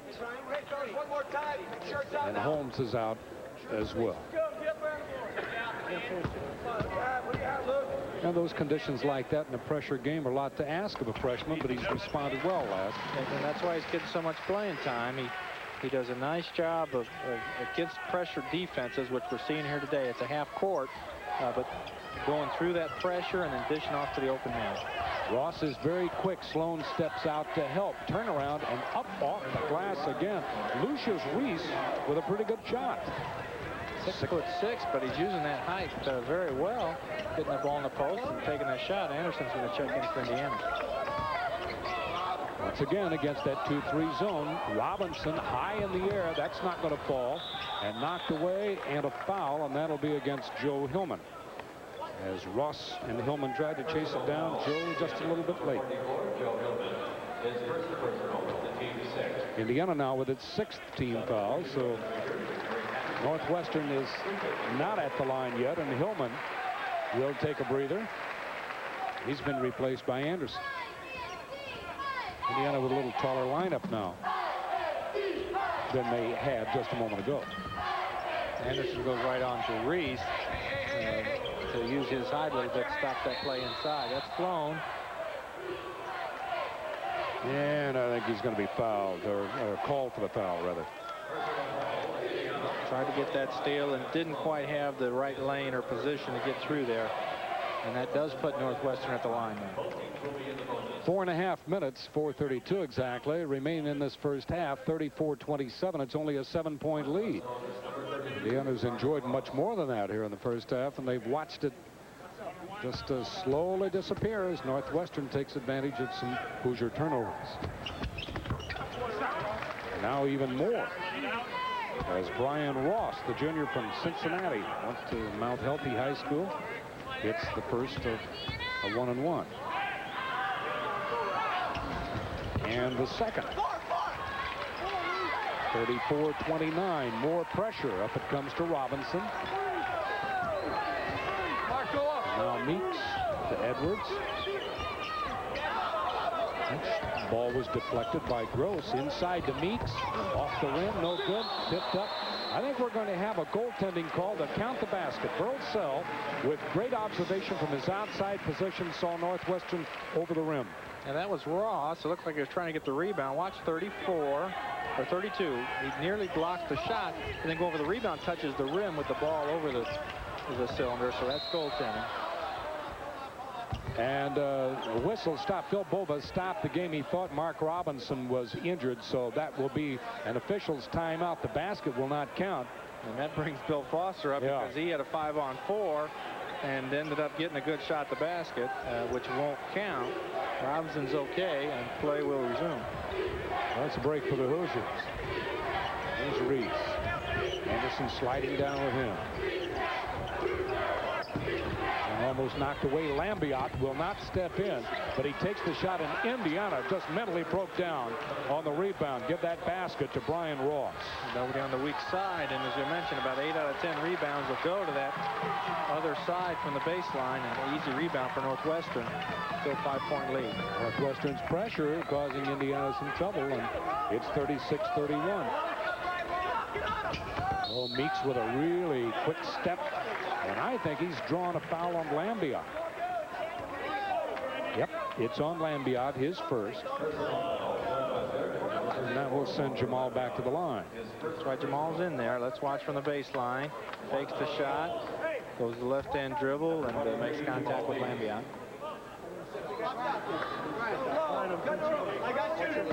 Quick moves like that, especially from men the size of Meeks, there has to be an awful lot of confidence, Laz, in the shoot, because you're making a very wide step and cutting back down and in again. And unless a player really has a lot of confidence in the shoe that he's wearing, he's not going to be able to make that cut. That's the right way on the baseline. That's where the littlest amount of help is. The 5th and 6 points for Meeks, and we have timeout with 3:33 remaining. You're watching Indiana basketball from Assembly Hall in Bloomington, where the Hoosiers own a 7-point lead, 38-31. It's a gamble. Each spring they wonder what the weather and what the price of things will bring. But it's the only work most farmers know, and there isn't anything else they'd rather do. There have been better times than now. A few have been worse. But self-reliance makes you a survivor. The next time you sit down to a meal, remember the hard-working folks that put food on our tables. Your local Chevy dealers salute farmers. To the heartbeat of America. Sure. Bank One calls them boat loans, and car loans, vacation loans, and education loans, and home improvement loans. But what Bank One really makes are people loans. We try to make them easy because we try to make them happen. In fact, getting a loan from Bank One might be one of the easier things you do. People loans from Bank One. Well, the student body back on campus, and they're showing their enthusiasm. It's starting the second semester here at Indiana. We missed them the last time we were here against Ohio State. Still had a good crowd that night, and it looks like this is capacity here. That's how you tell the students are back. They always want money. Let's look at the turnovers. So soon? 7 and 6, real close there. Rebounding, not many rebounds today. Only 10 for Indiana, 9 for Northwestern. All right, we'll pick this up now. Ross with the ball. Here comes the other Ross. Good overplay by Jay Edwards, stepping into the passing lane and deflecting it from Gross's hands. Coach talking to Gross. They felt that Gross touched that ball. Edwards, of course, hit it, but it was right in front of Coach's the bench there. There's the lob, and up it goes, and pulled down by Sloan. Outlet to Edwards. Oh, look at this. Now there's your timing. There is your timing. Mark Robinson from Jay Edwards. Now, see, that's something they do a lot in practice. And Edwards saw Robinson really coming hard on that right side. The crowd doesn't get to see it as much, but the kids know they can do it. And that has really sparked them here. Gross to the crowd now. Gross for 3 as Anderson clears the board. Edwards for 3. No, it won't go. Anderson with the bound. Cut into the lane, drops it off. Sloan knocked out of his hands. High up into the rigging. It's going to be who? What do we call jump ball. They call a jump ball out of this, and it's going to be out of bounds to Northwestern. Well, I don't think the official, and that's Randy Drury, I just don't think he could make the call. It happen so quickly. So he wisely called jump ball to avoid any conflict, and the alternate possession gives it to Northwestern. Stiles back in, Gross out. Some good passing there by Indiana, but Sloan just had that shot blocked going up. But good crisp passes there. Back to a 9-point Indiana lead. Ross. It's not out of his range from 3-point area. Oh, there's a little playmaking underneath there. And back up. The basket will count a foul. It goes against Indiana. And Bob Knight greatly disturbed over some of the execution here in this game. 45, Sloan with the foul. You can see how talented Lambiot is inside. He got stopped the first time, but followed it up back up there. A chance for 3 points. That goes against Brian Sloan. It's the second on Brian. 40-33, and a chance for Northwestern to pull back to within 6. 2:14 remaining. And there it is. Just a 6-point Indiana lead as Lambiot hits for his 9th point. to Sloan. Back to Meeks. And that's a pretty good playmaking job by Mark Robinson with Meeks and Sloan. Yeah, Robinson really had to gather himself. You saw he's a little off balance that time, but makes a good shot. Over the shoulder, Randy Drury. I don't know where the contact was unless there was a hand in the middle of the back by Jay Edwards. But Jay blocked that ball cleanly, and that's the third on Jay. Try to step around the defense and then get your hand. There he looks like Styles is open. Watch the left hand, though, on Edwards. See how he grabs in there. Now, his right hand's okay, but he kind of spun Styles around with that low hand. There you see the referee, the left of the screen. He saw that hand also. Well, Edwards has 3, and he's the only one in foul trouble for Indiana. And a free throw shooting team at 59%, but Northwestern's doing a pretty good job. And a little temper tantrum there by Styles after he hit the first free throw. Apparently a lane violation after he had the ball. Can't move in and out of the lane, and it was one of the Northwestern players that did it. And so Styles didn't get the chance to shoot, and it slammed the ball down on the floor, out of bounds to Indiana. And Indiana with Joe Hillman back in there now. As Meeks and Hillman look inside, off it goes to Sloan. Doubled, back to Hillman. No shot.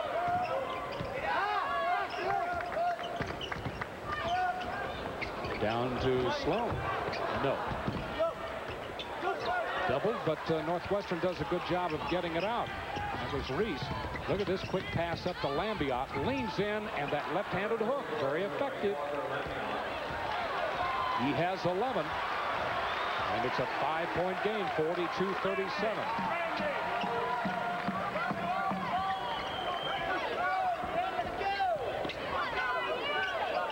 Watch Indiana play it down now. We're inside a minute. 50 seconds remaining. And it goes to Anderson. Blocked away. No foul. Ross got a hand in Anderson's face. And now Mark Robinson steals it back for the Hoosiers. Shot clock's off now, and I think Jamal has seen that. See if Indiana doesn't wait for one last shot here. There you see the game clock, 30 seconds and a half. Northwestern's really fought back tough to close this lead to 5. Indiana got that great start, even that big dunk by Robinson, which got the kids going. Still kept it about a 5-point ball game. Now Indiana chance to go up 7. And rolls it across the rim, but draws the foul. Anderson will go to the line on that foul. And that will be against 21 Styles. That's only his first. But it'll put Eric Anderson, the freshman, at the line. Eric has not really had a very solid first half of play. But he has a chance to add a couple of free throws here. And misses the first with 10 seconds remaining. Well, the Hoosiers started out like a house of fire and then have slowed up or softened just a little bit to allow Northwestern back into this game. Ross tries to feed it inside, stolen by Hillman. 3 seconds, 2, gets it up and throws it over everything right into one of our Indiana University Network cameras. And we've come to the end of the first half of play as you watch Bob Knight. Just 20 minutes now away from his 500th career victory, but it's not out of the woods yet. First half score, Indiana 43, Northwestern 37. This is the Indiana University Basketball Network. Ralph Thompson has an extra $5 in his pocket today. Stella Snyder will save $16 on Thursday. There's a reason so many people are smiling this week.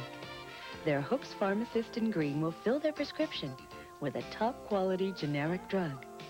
Generic drugs can reduce prescription costs by up to 60%. Ask Hooks about money-saving generics for your next prescription. Because we like to see you smile. Hey, let's get something to drink. Let's forget about it. No, come on, it's no problem.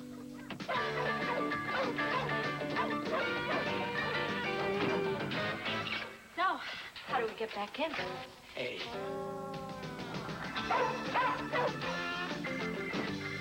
Okay, come on, let's go. You got the keys?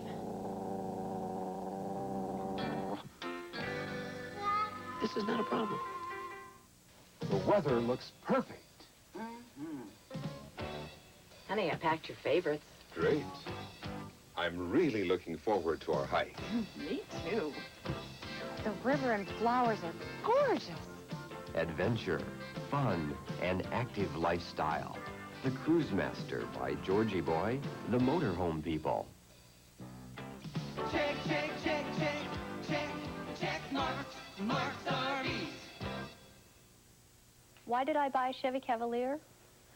I looked at Ford Escorts, and they were much too small. Toyota, Honda, well, you know what's happened to the price of Japanese cars. Now, here's the car, Chevy Cavalier, all new style. I've compared quality and price. Cavalier's the car.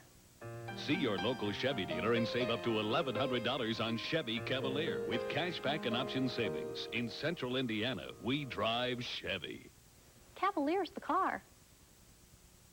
You'll love our 59-cent original taco, guaranteed for your money back.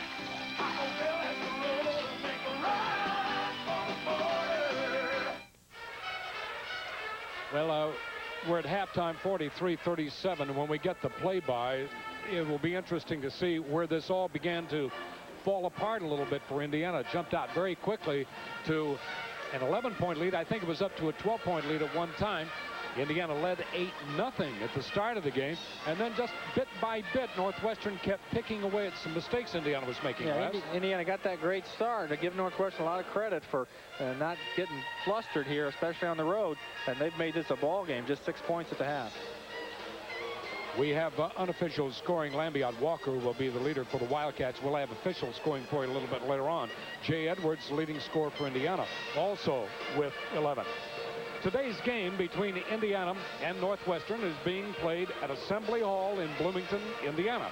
And the score at halftime, the Hoosiers 43, the Wildcats 37. For your farm, your family, your beef from America. AgriCenter means more. Today's game is brought to you in part by your local Cyanamid AgriCenter dealer, representing America's best agricultural suppliers and committed to helping farmers care for the land. AgriCenter means more. We hope all of you enjoy today's game.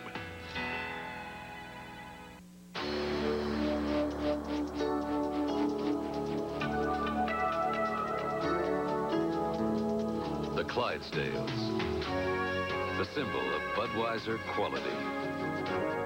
A beechwood aging, the choicest natural ingredients, and a genuine commitment to freshness and taste. One beer lives up to all this. Budweiser. The Egghead Discount Software Company, America's leading software seller, had a growing problem. It seems they were growing, but their communication system wasn't. So the people at GTE analyzed the problem and designed a customized system that improved efficiency, reduced network costs, and left plenty of room for growth. You see, at GTE, it's not just communications we offer, it's solutions. Call us, no matter what size you are. A Culligan water conditioner, an ordinary brand. Before you choose, think about this.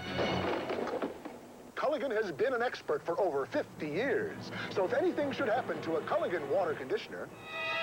Hey, Culligan man! There's always a Culligan man around to take care of it. For a limited time, you can rent a Culligan water conditioner or drinking water system for only $6.90 per month. Call the water professionals. Call your Culligan man.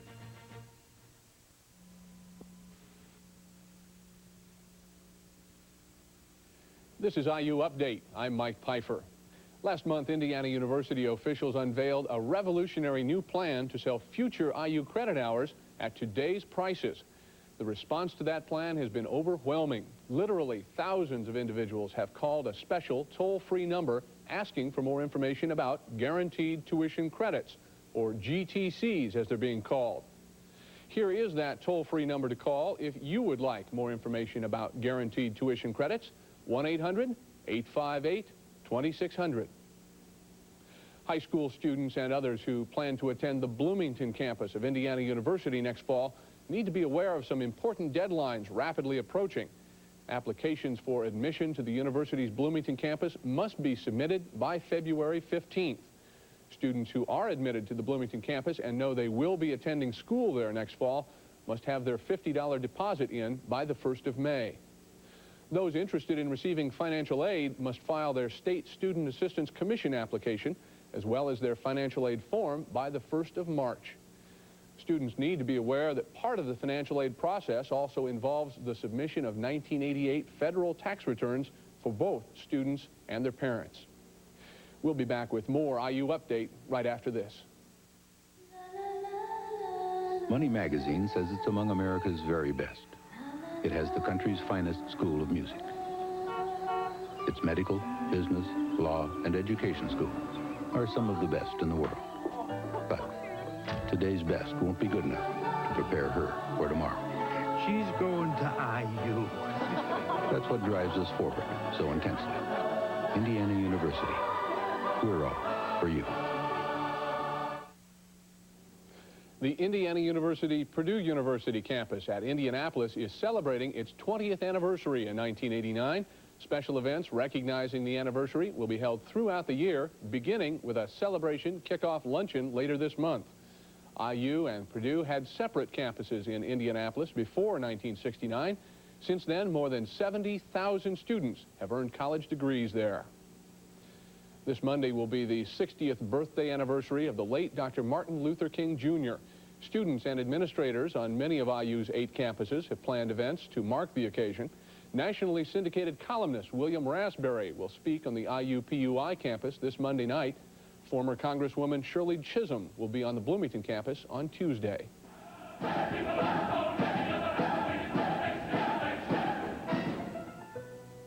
Those were the sights and sounds last August when students from the IU School of Music performed Leonard Bernstein's Mass at Tanglewood, Massachusetts. That performance was part of a 4-day celebration of Bernstein's 70th birthday. This Monday, excerpts from that performance will be heard by radio audiences throughout Europe and the Soviet Union. The broadcast is being carried overseas by the National Public Radio and the European Broadcast Union. That's all for this edition of IU Update. I'm Mike Pfeiffer reporting from Indiana University, one university with 8 front doors. It's Indiana with a 6-point lead as halftime continues, 43-37. Let's pause now to hear from our local stations. This is the Indiana University Basketball Network. There's a guy in your town who's kind of special. Because what he does better than anyone. Everybody likes him. He's always helpful and courteous. Who is he? He's just a typical member of the Highland Superstore sales team. So stop by. He's waiting to put all those qualities to work for you. Thousands of Indiana farms are currently insured with Indiana Farmers Mutual Insurance Group, and with good reason. In fact, there are many good reasons, like dependable protection at a reasonable cost, top-flight claim service, and an up-to-date philosophy that anticipates the needs of the future, offering auto, home, farm, business, and crop hail insurance coverage with over 300 independent agents throughout Indiana. Indiana Farmers Mutual Insurance Group, a tradition of quality since 1877. The World Wrestling Federation brings all the action, all the excitement home to you each week, right here on WWF Wrestling Challenge. Sundays on Channel 4. It's 2 for 1 time at Watson's. 2 15-foot pools for $5.99. Pool tables, 2 for $10.99. Spas, 2 for $22.99. That's Watson's. You'll love our 59-cent original taco, guaranteed for your money back.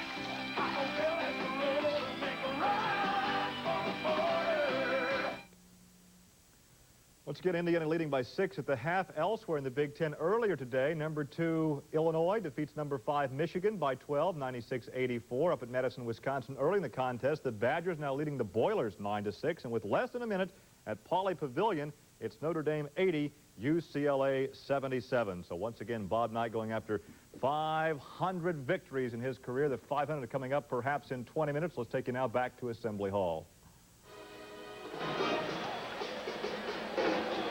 Well, as they're at a basketball game, but I'll bet you there's a little white ball and some clubs involved in this conversation. I could bet you $50 three ways that they're not talking basketball. They're talking golf. On the right there is Sam Carmichael, the new IU men's golf coach, as well as the women's golf coach. In the middle is Jerry Nelson from Burkett, Indiana. I don't know where that is, but I think it's a small town up north. And Nelson Helsner, great amateur golfer in the state of Indiana. And on the left is Billy Kratzert, the great golfer from Fort Wayne, a member of the PGA Tour for years, here enjoying a little basketball game. So they're talking a little golf, but I'm sure they're interested in the basketball game here today, too. No, Bill's dad was down here at the Ohio State game with Hilliard Gates. And so I imagine Bill had to make his appearance. He says he's going back out, and he'll be back out on the tour here in a couple of weeks. Of course, the Bob Hope Desert Classic is in effect right now. Today is the 72nd hole, or the fourth round of a 90-hole tourney. And we don't have any leaders for you right now. There's the score. Stay tuned now for second half action. We'll be back in just a minute. Of the two ways shown here to get out of a drift, we think Chevy's Instatrack system is a lot easier. So if you haven't already bought a new Chevy 4x4 this winter, consider making friends with someone who did. That's today's Chevy truck. You've seen Ford do this for years, but now there's a big new Chevy with enough power to not only haul tons of trucks up this mountain, but also tow away the entire mountain. The advanced full-size Chevy. That's today's Chevy truck. Have we got something for you? Master fee on the floor, MasterCard to your door. Take me down my favorite aisle. Take me out tonight in style. Get the best, it's not too hard with your Pacers MasterCard. Apply for your Pacers MasterCard, a preferred interest rate, and special Pacers promotions just for cardholders. Yeah, get the best, it's not too hard with your Pacers MasterCard. What did I tell you? Welding is a big part of my business, and I like to do it right. That means using the best equipment and materials. MindWeld has been a distributor of welding equipment and gases for 50 years. Their huge inventory means I'll get what I need when I need it. I can count on good quality, fast service, and fair prices. Distributors of welding equipment, gases, and supplies. MindWeld. Don't make a weld without them. Remembering the good times costs nothing, but means so much. Push me, Daddy. A puppy. Oh, Daddy. Good old boy. Dad, I met a boy tonight, and I think he's special.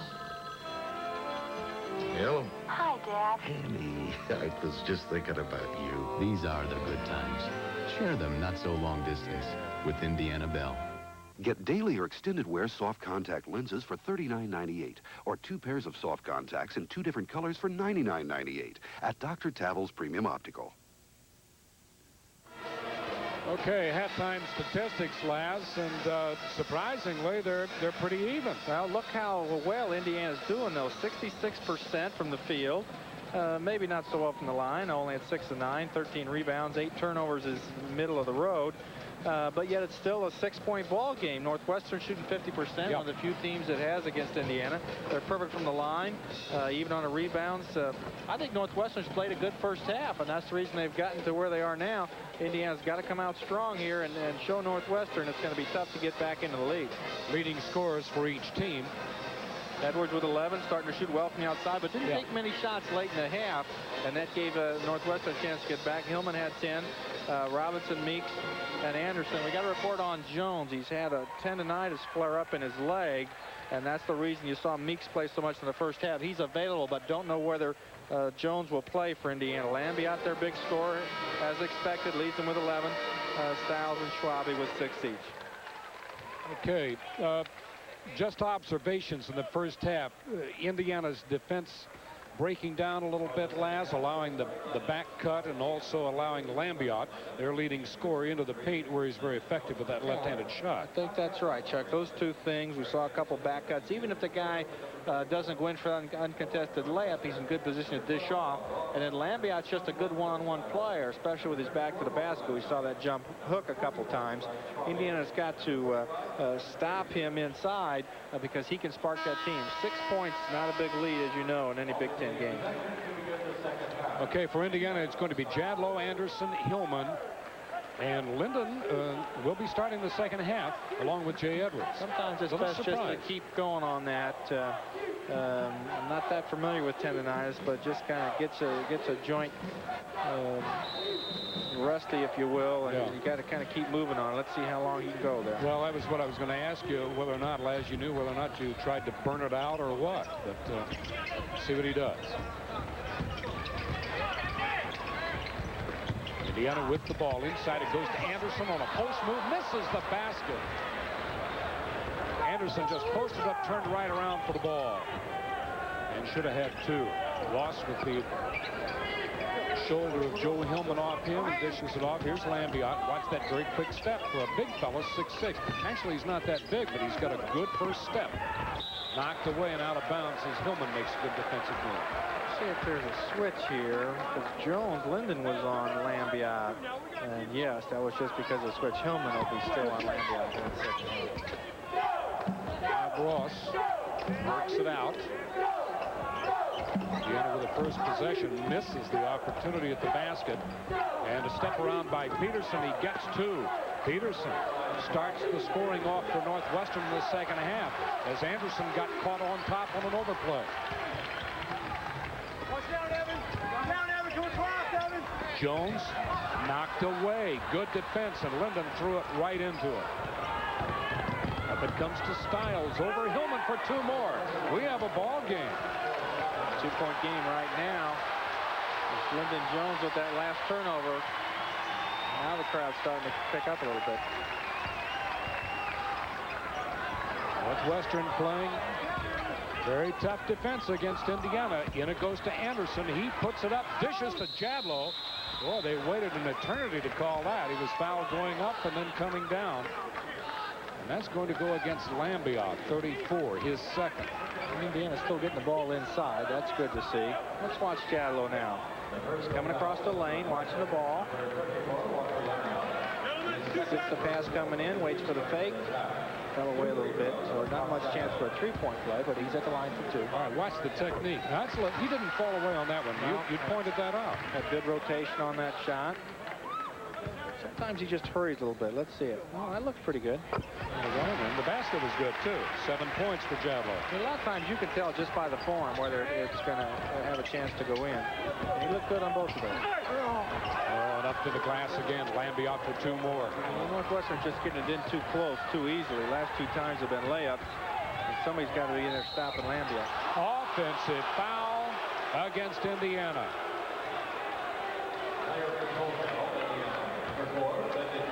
On Jones, that's his second.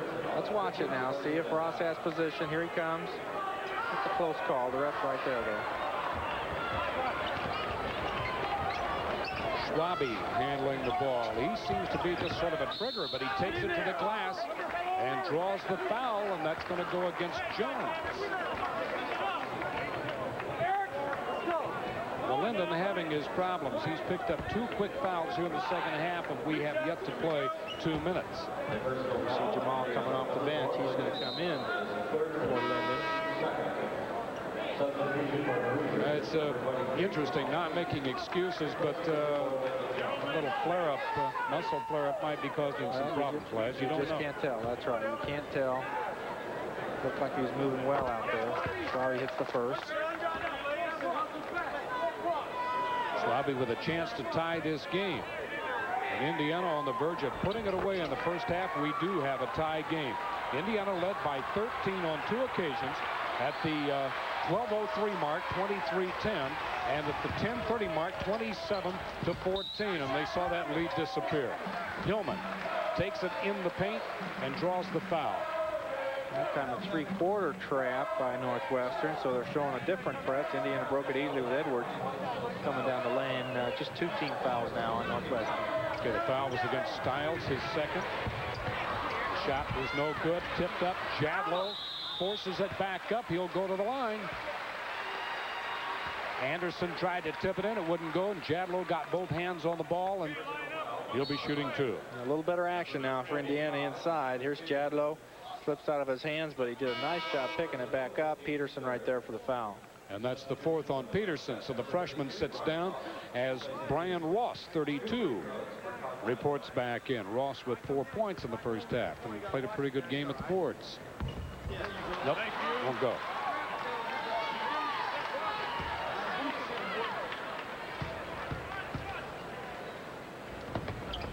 This one does, however, and Indiana leads by 1, 46-45, with 17:45 remaining.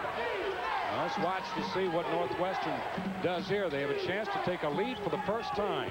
Lambiot loses the ball. Back to Stiles. Oh, cripple. A blocked shot. As Ross went up, he's fouled by Jadlow. That just went right by Hillman's ear. He didn't get his hand up quite quick enough to stop that pass. Watch now. Good hustle by Lambert. He goes down. The ball comes back to him and dishes right back.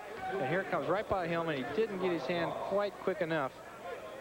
And Jadlow with the foul. Lambiot's really working hard inside. He knows he's got a little height advantage, so he's taking Hillman low. And he's really been getting Northwestern's offense going. Tie game. Interesting. This is not a good free throw shooting team, yet they were 7 for 7 in the first half. And they continue that streak here. 8 for 8. And Northwestern leads 47-46. Pressure. Indiana breaks it. To Anderson. Edwards looking. Cut. And 2 by Jamal Meeks. It went from Edwards to Jadlow to Meeks. And that's good offense right there. Everybody's getting involved. They're moving the ball quickly, trying to find the open man. And now your defense needs to tighten up right here. Lambiot tried to take it low on Jadlow and blocked away. Ross inside, lob, and there's a travel before the basket. A costly turnover by Northwestern, but it was obvious as Schwabe's footing fell out from underneath him.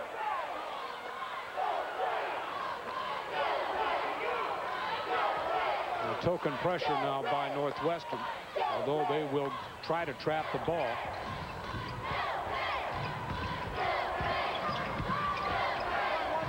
Round it comes to Edwards for 3. Yes, sir. That'll open it up. He got himself in a position. He knew the forward on that side wouldn't have time to come out to get him, and moved up a little bit. Here's a steal. Meeks for the stop.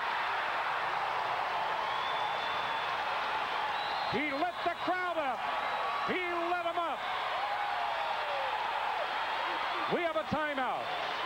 Indiana basketball from Assembly Hall in Bloomington, where the Hoosiers lead 53-47.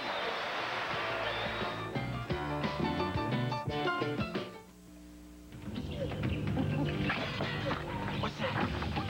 He's got our flashlights. Over there.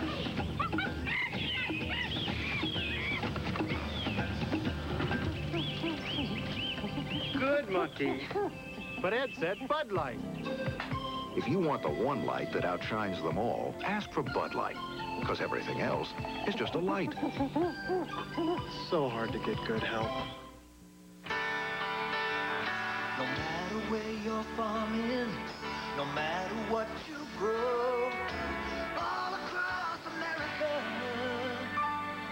we're the people you need to know. Most Cyanamid Agri-Center dealers offer custom application service, and that can save you time and money. Using only the finest products and equipment, you know the job will be done right. Ask about custom application at your Agri-Center dealer.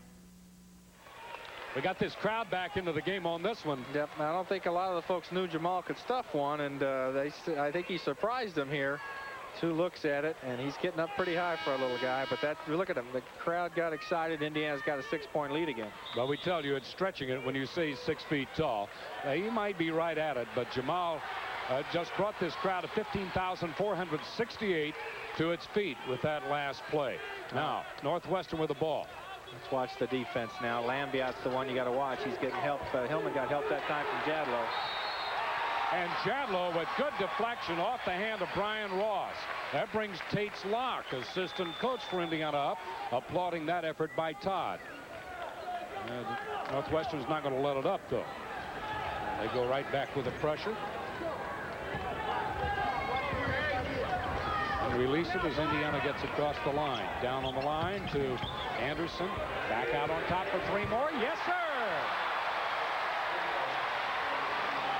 Good movement that time. Anderson could have taken that shot, but decided to dish out. He's got a little cut on the right side of his face, and they have to stop action, or Anderson does. Got a little blood coming down the right side of his face. A whistle and a reach across. Randy Drury making that call as Meeks, as he passed the ball, tried to knock it away. Keep an eye on Anderson to see if he's all right. Apparently he is. I think the officials have noticed it too. Outside to Schwabe. Really crashing inside. Look who comes out with the ball. And it's off the knee of Todd Chadlow. That's a good call by Phil Bogle. Chadlow was moving the ball around, and Lambiot just knocked it off his leg. Let's see if we can pick it up here. Everybody's looking for the fast break, and there it is. Lambiot hits the ball and it goes right off Chadlow's knee. Now it comes to Ross, Rob Ross. There's the lob inside, blocked away by Anderson, and saved by Indiana's Edwards to Meeks. Anderson for 2. Great play by Jamal. It quickly beat everybody else down the floor. He faked to the right and came down to the left. Anderson, a nice job of avoiding that charge. Indiana's pulled out in front now. 58-47. Well, that has to be a travel. Lambiot just moving and moving and moving, and they had to pick that pivot foot up. The turnover's costly for the Wildcats, and they call more timeout. With a 14:53 reading on the clock, you're watching the Indiana University Basketball Network. It's Indiana 57, Northwestern 47.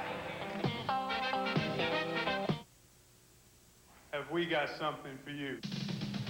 Master C on the floor, MasterCard to your door. Take me down my favorite aisle, take me out tonight in style. Get the best, it's not too hard, with your Pacers MasterCard. Apply for your Pacers MasterCard, a preferred interest rate, and special Pacers promotions just for cardholders. Yeah, get the best, it's not too hard, with your Pacers MasterCard. What did I tell you? Even though I never told you, you were special. You had so much more to teach than the 3 R's. I talk about you now and then, and when I do, everyone had a teacher just like you. Dedicated, hardworking, caring. If I knew then what I know now, I would have thanked you a long time ago. Your local Chevy dealers salute teachers, the heartbeat of Central Indiana. You're the heartbeat of America. Okay, let's take a look at some of that action. Schwabe's going to go with a shot, and Anderson from the weak side blocks it. And Edwards tries to knock it off Styles. He misses him, but he does bounce pass to Jamal. He fakes right, goes left, and Anderson with the play around Ross. Big play right there for Indiana, well, defensively and offensively. Correct the score. I said 57. It's 58-47. Indiana with the last dozen points. And knocked away as Edwards tried to go inside. Here's Holmes and Buford.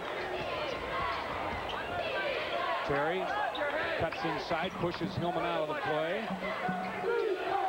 Northwestern plays a very physical game inside. We have an illegal pick or an illegal block set against Terry Buford. Now Buford was the one. He put an elbow into Edwards trying to get away from him, and got caught by the weak side official, out of bounds to Indiana. Now Northwestern releases the pressure, so Indiana's guards, Hillman and Meeks, will bring it up. Hoosiers leading by 11. Looking in, there's Anderson. He bounces it in, rolls it over the top of the rim. Terry Buford with his second foul will send Anderson to the line shooting.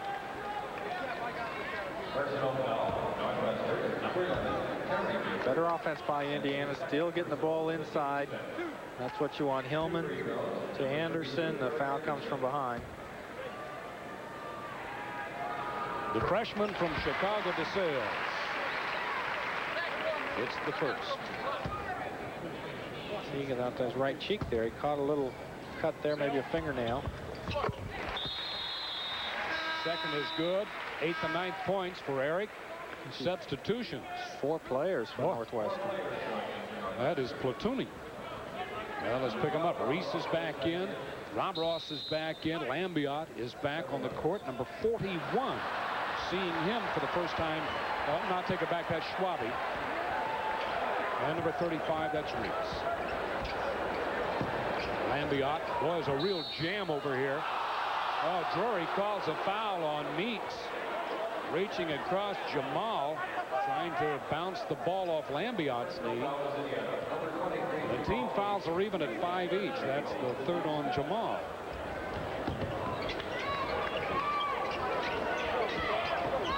Over to Reese. They're trying to set something up low, and that wasn't touched by anybody except off the pass. But again, Drury said it was deflected by Edwards. So really Northwestern ball. Jay hit that or not. It didn't make much of expression. Maybe he did touch that. Let's watch Northwestern again, as I said, not setting anything really low right now, trying to maybe set up a cut. And outside, it's off the rim. Here's Hillman, takes it right away from Anderson. Up to Edwards, that wheeling move, and he misses. Lambiot, and he's fouled by Hillman before he can get off the floor. They want an intentional or a flagrant foul. But Drury is just going to make didn't try to take foul going for the ball. Didn't try to take the shot, so it's not called intensive foul. Here's that spin move we see Edwards make so often. He leaned a little bit to the right. Looked like I got hit there a little bit at the end, but he missed that one.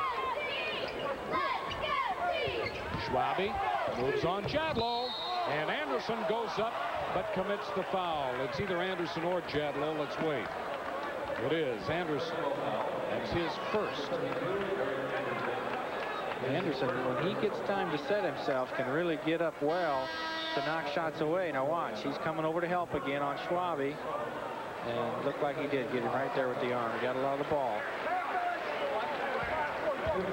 Jadlow, hearing from his coach, the score is 60-47, a 13-point lead with Schwabe shooting 2. And I don't think they've missed. They were 7 for 7 in the first half. And that's good, too. And the free throws are keeping Northwestern in this game. Up it comes against the pressure. Hillman backs it away. Edwards, and it won't fall. Back up again by Anderson. First effort wasn't good, and his second effort was good for 2. Well, he continues to just hang around there real well. Got 2 chances at that. Lambiot inside to Stiles, finger rolls it in. Indiana is just unable to pull away from Northwestern. 60-47 at a 13-point lead, now down to 11. 62-51. Sloan. If there's a better shot, Sloan will not take it. If it ticks down on the clock, though, he might. Here's 3 by Edwards. No good. And knocked away. Anderson back up. And Stiles commits the foul. And Eric will go to the line. That's 3 on Phil Stiles. You're right about moving the ball, Chuck. They want to get to Edwards if they can. And he had a chance for a 3-pointer here. He missed it. But look at Jamal on the weak side. He knocked that ball away. And Indiana was able to come up with it. Well, Eric's settling down here a little bit. He has 12. Indiana has 3 players in double figures. Meeks, Edwards, 4 rather, Hillman, and Anderson. Second is also good. Substitution. Mark Robinson will replace Brian Sloan. Brian spots in the games. And I had a chance. I was down in southern Indiana the other day speaking at a seminar, and somebody asked me, I was from his area, McLeansboro, Illinois, and asked me about him. And I said that you know, he played the game well. Look at this effort by Reese. He plays the game well when he's called upon. He uses his skills.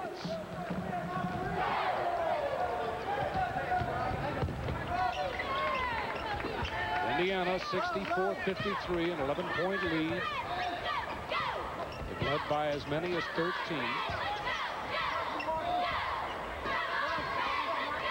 Edwards. Styles right in his face. Inside to Hillman. 4-2. Good move inside.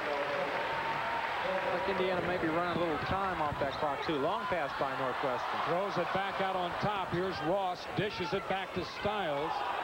Now fires 3 and scores. Styles with his third three-point effort of the season. He's 3 for 10.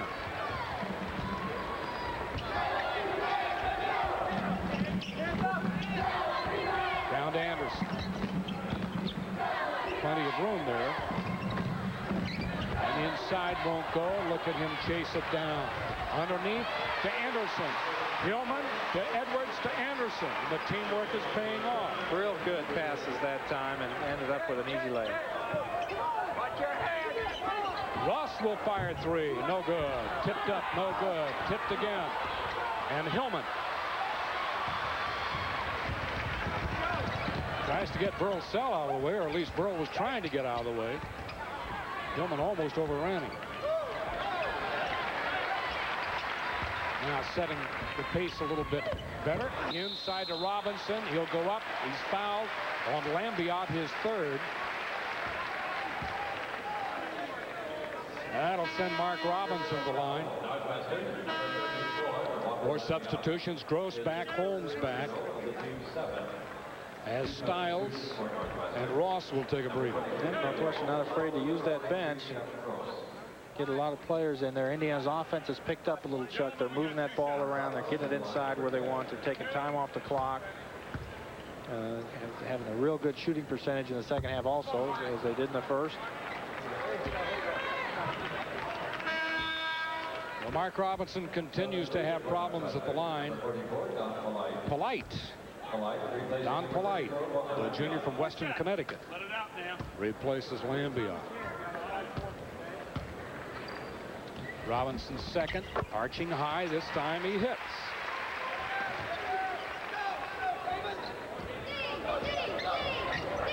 Gross across the 10-second line, and now offensively, let's see what the Wildcats can do. They're trailing by 13. And the roll of the ball. Credit that basket to 22, David Holmes. His first 2 points of the game. Too easy that time to drive the lane. Somebody needed to be there, shut that off. Edwards.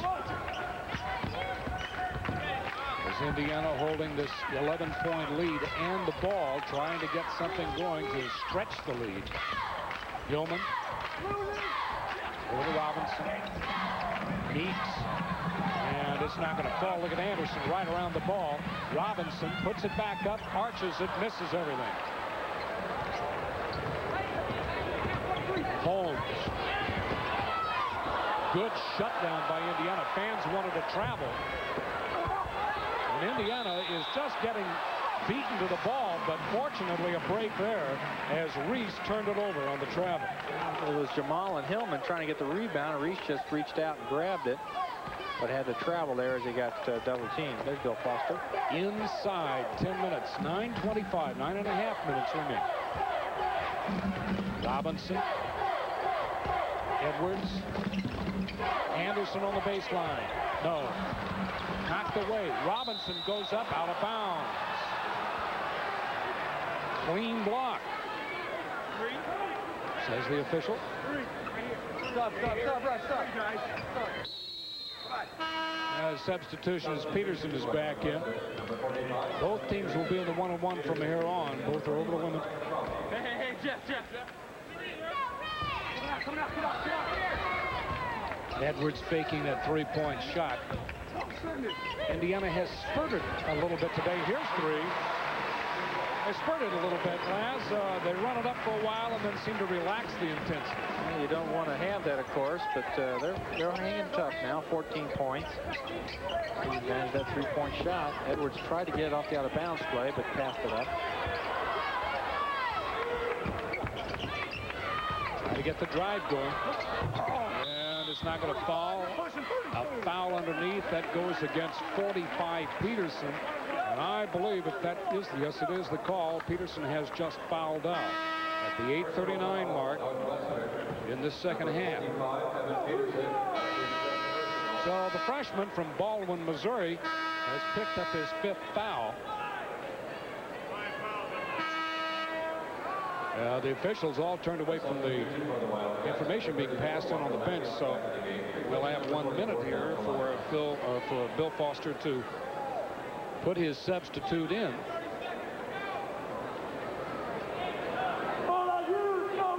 And let's see who he's going to pick.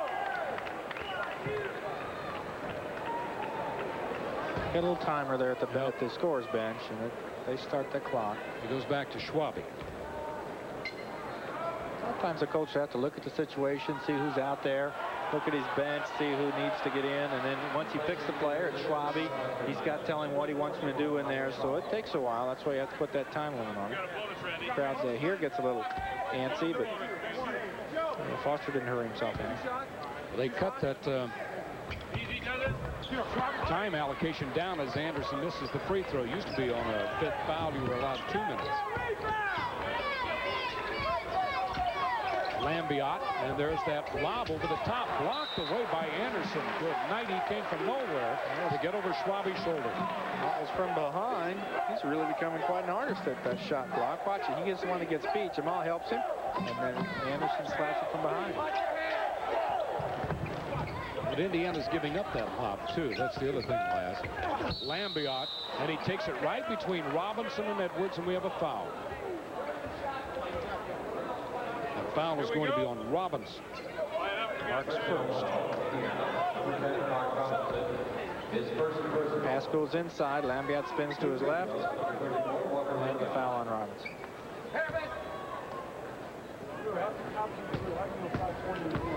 Lambiot only 59% from the line coming into today's game. He is 3 for 3.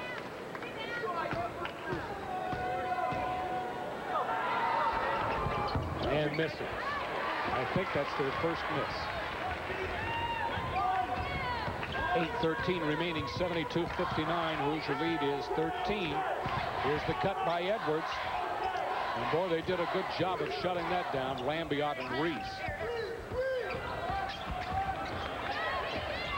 Edwards wants the shot and gets it to fall. How does he do it? Well, that's, I think for most people, that's a bad shot, but he's leaned a little to the left there and still got it. Edwards in the top 15 in scoring in Big Ten play, and Indiana once again gives up an easy drive. David Holmes off the bench for his second field goal. That baseline drive, and nobody there to help, gives up an easy layup. Indiana with a short lineup in there right now. Anderson loses the ball, leans in, offensive foul. Well, that's a mental mistake by Eric Anderson.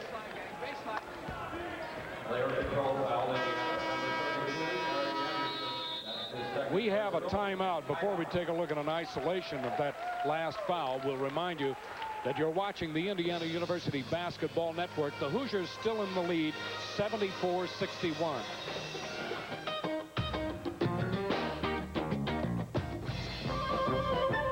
The University of Missouri had a communication problem. How to bring together 4 different campuses and hundreds of different departments. So GTE recommended their Centranet system, which not only gave the university greater capabilities, but allowed 75,000 people to communicate a lot better. You see, at GTE, it's not just communications we offer, it's solutions. Call us, and everything will fall into place. When you trust your Hooks Pharmacist in Green to fill your prescription, you get more than just medication. And remember, Mrs. Rogers, these may make you drowsy, so don't drive after taking them. The professional advice of your Hooks Pharmacist in Green is a very important part of your prescription. Now remember, it's important to take the antibiotics until they're all gone. When you have a healthcare question, ask us. We're here to help. Because at Hooks, we like to see you smile. There's a good-looking blonde in John Laskowski's family, folks. Little Laura, she's 5½, and she spends most of the game watching the cheerleader at the timeout. She does the backflips, and she can't believe these cheerleaders can do all that. So, but she's watching the game, too. She's got a good seat, too, right next to the booth. She sure does. 7:19, 7:18 remaining now, clock running. Northwestern with the ball trailing by 13, 74-61. Lambiot moving over Mark Robinson, and Robinson sliding down a little bit late getting there is called for the block. First time the coach was getting on the call, said he made the same call a different way at the other end. Robinson's second. Okay, Northwestern has really just hung tough today. Yes, they have. You got to credit Bill Foster. Especially he's using a lot of players. They're getting some good rest. There's another free throw they've missed, and boy, that's Lambiot's second miss. But Northwestern is just hanging in there. You know, Bill Foster called this a year where he just wants to get up to the next level, which is tough to do in the Big Ten Conference. But these are much better Northwestern teams than the last 2 years he's put on the floor. Anderson is fouled as he pulls it away, and with both teams in the bonus, the foul is on 21 Stiles, his fourth, and Eric will go back to the line. Yeah, you're right, Laz. Northwestern 7-6 overall. They had a good non-conference season, and good for them because, as you said, they're trying to turn this thing around. They're still looking for their first Big Ten win, but they've had a couple of games where they were in it. They were in it against Purdue. They let that one get away, and a couple of others as well. They had the Minnesota game and lost that one.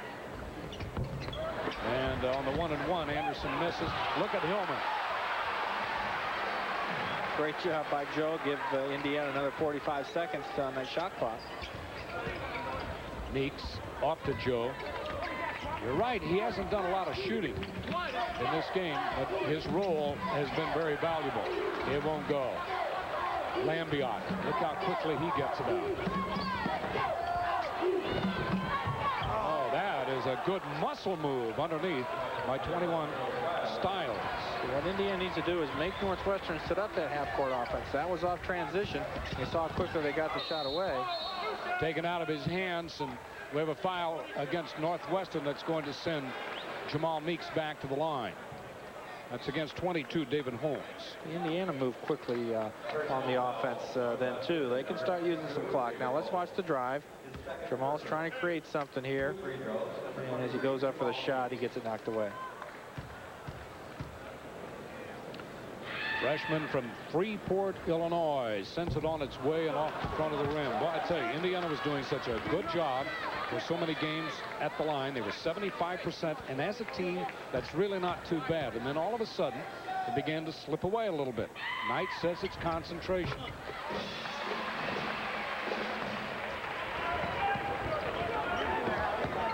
.621 left to play in this game. 75-63 Indiana.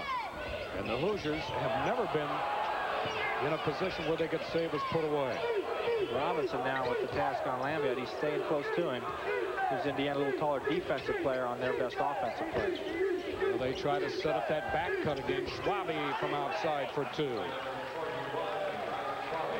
Got to be able to handle the ball right here now. Northwestern goes to a press. Underneath to Anderson.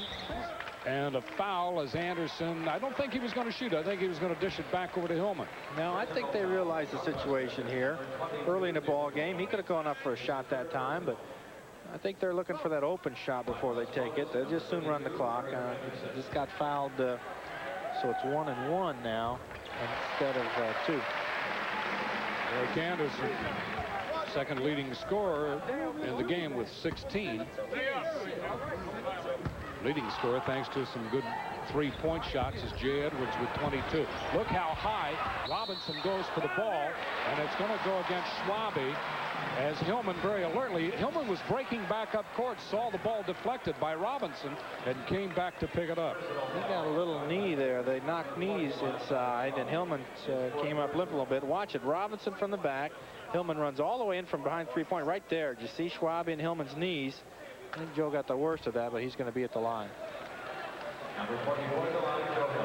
Well, Bob Knight is up saying something to Randy Drury. I don't know what this is about. I think it's Bill Foster stepped out of the coaching box, and that's Drury's responsibility to make sure the coaches stay behind it. And he's back there watching him now. The Knight's really on Drury. Well, the rule is if you leave the coach's box, it's a technical foul. And I think Coach felt Bill Foster was out of the box and no call was made, and he mentioned that to Drury. Second free throw by Hillman was missed, and on the conversion, let's see what Northwestern tries to do with it. Lambiot, and he draws the foul and will go to the line. So it takes a long time to play this game. Lambiot is a real good offensive player.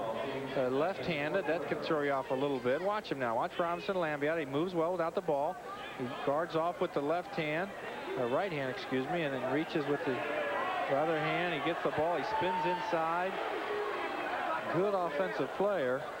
Of course, he's the transfer from North Carolina State. Phil Bova having something to say to one of the assistant coaches on the Northwestern bench. I think maybe trying to quiet them down as Lambiot, Walker Lambiot, hits for his 15th point.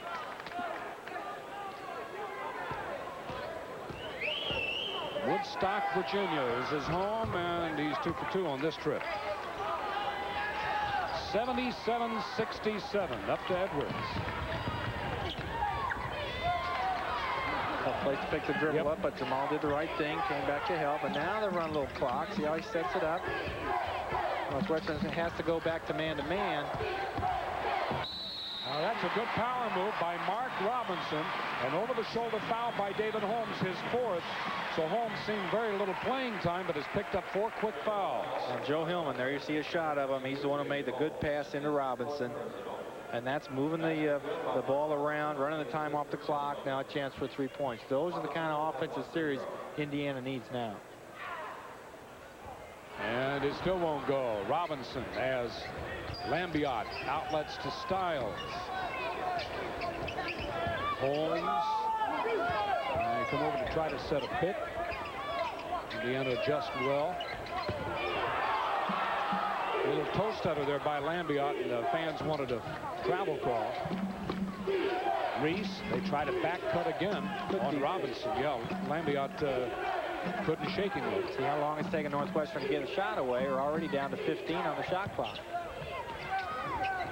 Schwabe, and he can't go through Indiana. Now we're down to 7. They got to shoot right away. That's the guy. And it's up and in easy. Lambiot misses, but Schwabe for 2. To Meeks, lobs it up to Edwards. Here's a 2-on-1. Edwards will pull up, use the glass. The follow by Mark Robinson.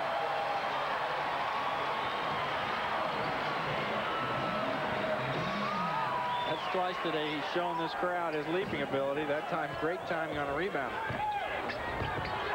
Blocked away. Blocked again. Edwards this time got some body. And Jay with his 4th foul. So Jay's gone a long way. Picked up 3 in the first half. And then he's gone to the 4:03 mark here in the final period before picking up his 4th.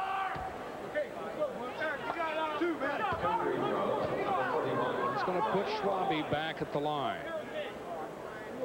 Mercer Island, Washington, senior with 14 points. Pretty good free throw shooter. And he sends that rifle shot up there this time for his 15th point.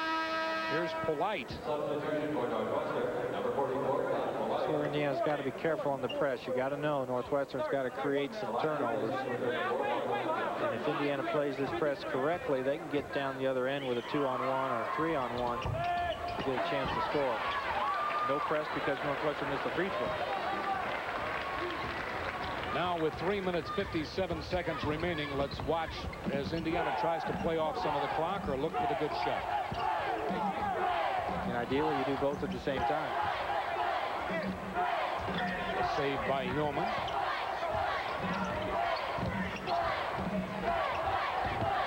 Over to Edwards. Over the game, Stiles is playing on him. They'll send 2, and that won't go. Rush that shot a little bit. Still had plenty of clock. Again, you can't really fault him. He was wide open. Now Northwestern down by 11. So that Lambiot, they don't really have one guy they go to. Probably kind of takes control there. Well, I tell you, Indiana just is not playing the help side of the floor on those shots from the baseline very well. Up it comes, and a foul is going to go against 22 Holmes, and that's his 5th at the 3:01 mark. We just got a final in, Chuck, in the Minnesota-Iowa game. Minnesota 80, Iowa 78. So an upset in the Big Ten early as Minnesota defeats Iowa by 2 points in this afternoon's ball game. Illinois defeated Michigan this afternoon by 12 at Champaign, so the Illini are for real number 2 in the nation, defeating the number 5 team, the Michigan Wolverines.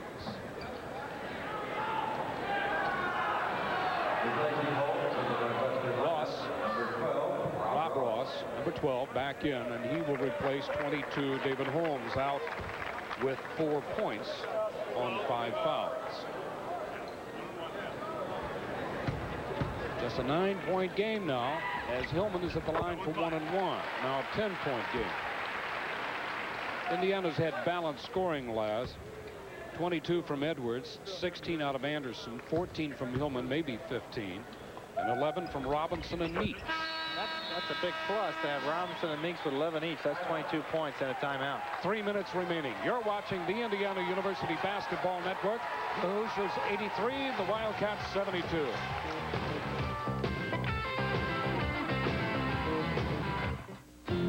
Americans buy lots of imported cars. Isn't it nice to know that Napa has the parts right here when you need them? Don't miss the boat on parts for imports. Come to Napa. You know, there are a lot of places where you can look for an auto part. But here's where you'll find it. Napa has parts for imports and other hard-to-find parts. So come to Napa first. We've got your part. You have a lot of choices in mid-size cars today, and you can spend $15,000 and more. What's the best buy? None of these. It's this Chevy Celebrity, priced thousands less. In fact, in a recent quality survey conducted by Ford, Chevy Celebrity was the top American-made midsize. The best quality for thousands less. And you can take that to the bank. See your local Chevy dealer and save up to $1,800 with cashback and option savings. In Central Indiana, we drive Chevy.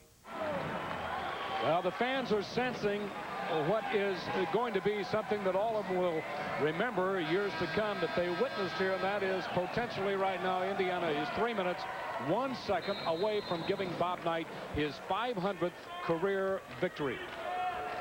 83-72, 11-point lead, but 3 minutes is a long time. Reese, as Northwestern has had 2 players foul out. And they're trying to get something back in order again, and Reese comes up with a big 2 points. Loose ball, so they'll once again give Joe Hillman the run of the baseline. That zone, 3-quarter zone trap. And the open man this time is Anderson. Indiana breaking it effectively now inside 2.5 minutes. And Edwards off to Hillman. And notice who's handling the ball. 2 of the best free throw shooters for Indiana. Knocked away. Good defensive play by Ross. And up it comes to Stiles. Back to Lambiot. And that is personal foul number 4 on Lambiot. Offensive foul that just sends Jamal Meeks reeling to the floor. He did catch a good one there, but a great defensive play as Northwestern came up with a stellar at the other end, blocking the shot. Now watch this. Edwards thinks he's got the layup, and boom. That ball gets knocked away, but Jamal hustles it back down as the officials come over. We got another final, Chuck, in the Ohio State-Michigan State game. Ohio State 83, Michigan State 71. So Ohio State recovers 83-81. Ohio State over Michigan State. 83-81. Look at a couple of close games here. And the only really large win by a large margin so far today was the Illinois win over Michigan. 83-74 here. This is a 9-point differential. I don't know what the confusion is here. Bill Bova's down to talk to Bill Foster, but Foster just walks away. It was on 34, the foul. They called it on Lambiot, and I think Foster wanted it on somebody else because that puts Lambiot at 4. See on the screen there, they can't afford to have him out of the ball game. Indiana playing up against the pressure, and look at Meeks break it. Off to Anderson, and the foul, and that's going to be on Lambiot, and that's all. Well, he had to do it, though, because he was given Eric Anderson a layup. Jim Meeks does a great job of quickly getting the ball through. Watch this. He breaks the defense and then draws Schwabe to him. And then that leaves Anderson open. Lambiot has to make the foul. And here he comes over the bench. And the substitution will come. Looks like Buford comes in for Northwestern. Terry from Indianapolis Cathedral was yet to score. Lambiot was 16. He had 11 at the half. So Indiana clamped down on a little bit better. He only got 5 in the second half.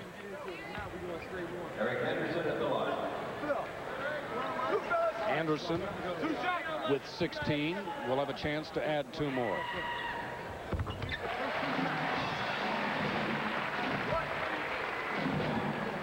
Eric in the Big Ten rebounding race with 8.5 average. That's for Big Ten play. He has 18 points now. And in the first half, Anderson on the boards had a total of 5 rebounds. So he's probably not too far off that Big Ten average of 8.5. Here's Reese with 1:50 remaining. Steal by Indiana. Comes Edwards off to Robinson for 2. Edwards creates everything there with the penetration.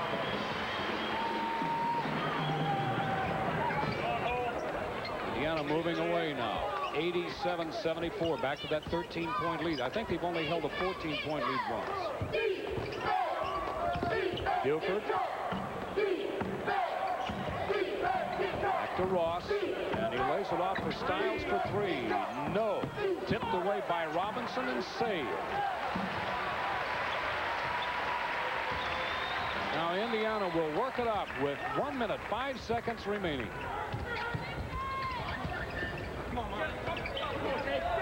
Bob Knight looking down his bench. He's going to go to Jeff Oliphant at the next dead ball.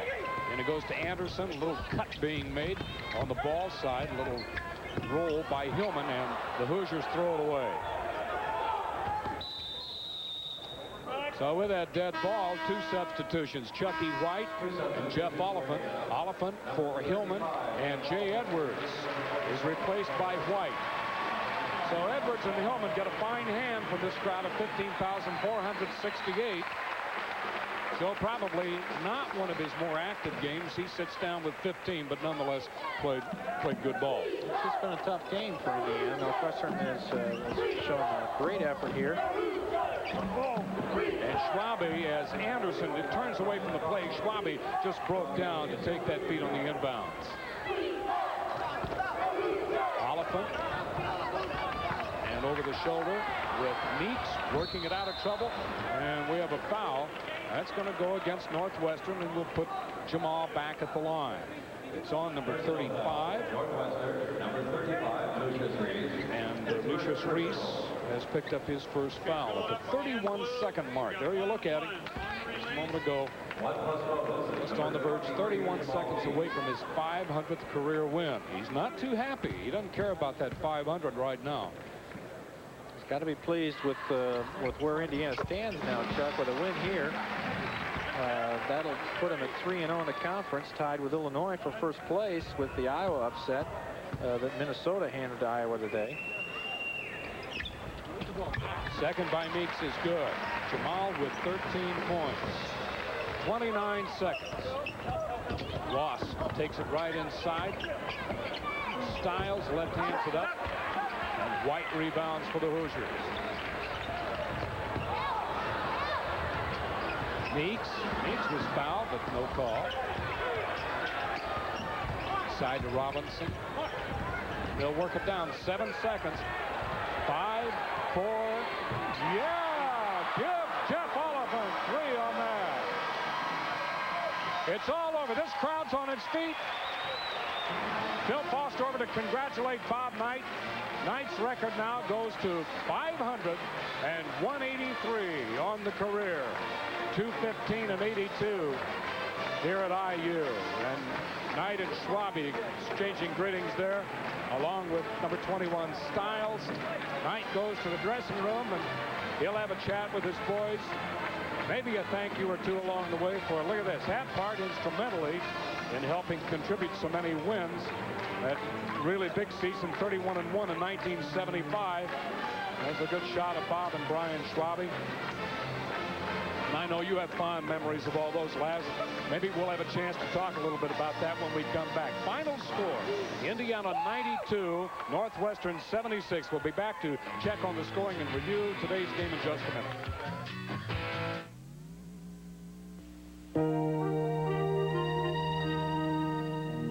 The door to your future is right in your neighborhood. College credit from Bank One gets you where you want to go. Choose from a variety of student loans that can open doors for you. If you've got what it takes, go for it. Go for college credit at your neighborhood Bank One. It's the loan to learn. Full-size Chevy versus Ford in a test of standard four-wheel drive systems. The Chevy shifts and keeps going, but the Ford driver has to stop and lock hubs. Chevy gives you standard Insta-Track. Ford doesn't. That's the day, Chevy truck. Of the two ways shown here to get out of a drift, we think Chevy's Insta-Track system is a lot easier. So if you haven't already bought a new Chevy 4x4 this winter, consider making friends with someone who did. That's the day, Chevy truck. Well, let's take a look now at some of the scoring in this game. The leading scorer was Jay Edwards with 22. And very quickly for Indiana, Eric Anderson had 18, 15 from Joe Hillman, 13 each to Mark Robinson and Jamal Meeks. Lyndon Jones did not score. The interesting thing, only 7 players for Indiana scored. Jeff Oliphant with 3. Right there at the end of the game, Todd Jadlow had 8, and that's the limit of the scoring. 5 of Indiana's players in double figures. For Northwestern, Walker Lambiot with 16, but the leading scorer for the Wildcats was Brian Schwabe with 17. Phil Stiles, one of their starting guards, had 15, and then it fell off very drastically to 8 and then down to 4 and 2. Indiana goes now 3-0 in conference play. They're tied with Illinois and 13-4 overall. The Wildcats dropped to 0-4 and an even 507-7 on the season. 10 victories in a row now. Remember, they were 3-4, so Indiana's come a long way. Still a long way to go in the conference. All right, we'll be back with more post-game. We'll tell you that you're watching the Indiana University Basketball Network. Indiana this afternoon has defeated Northwestern 92-76. No matter where your farm is, no matter what you grow, all across America, we're the people you need to know. Most Cyanamid Agri-Center dealers offer custom application service, and that can save you time and money. Using only the finest products and equipment, you know the job will be done right. Ask about custom application at your Agri-Center dealer. So how long before our TV's fixed? Believe me, mister, I wish I knew.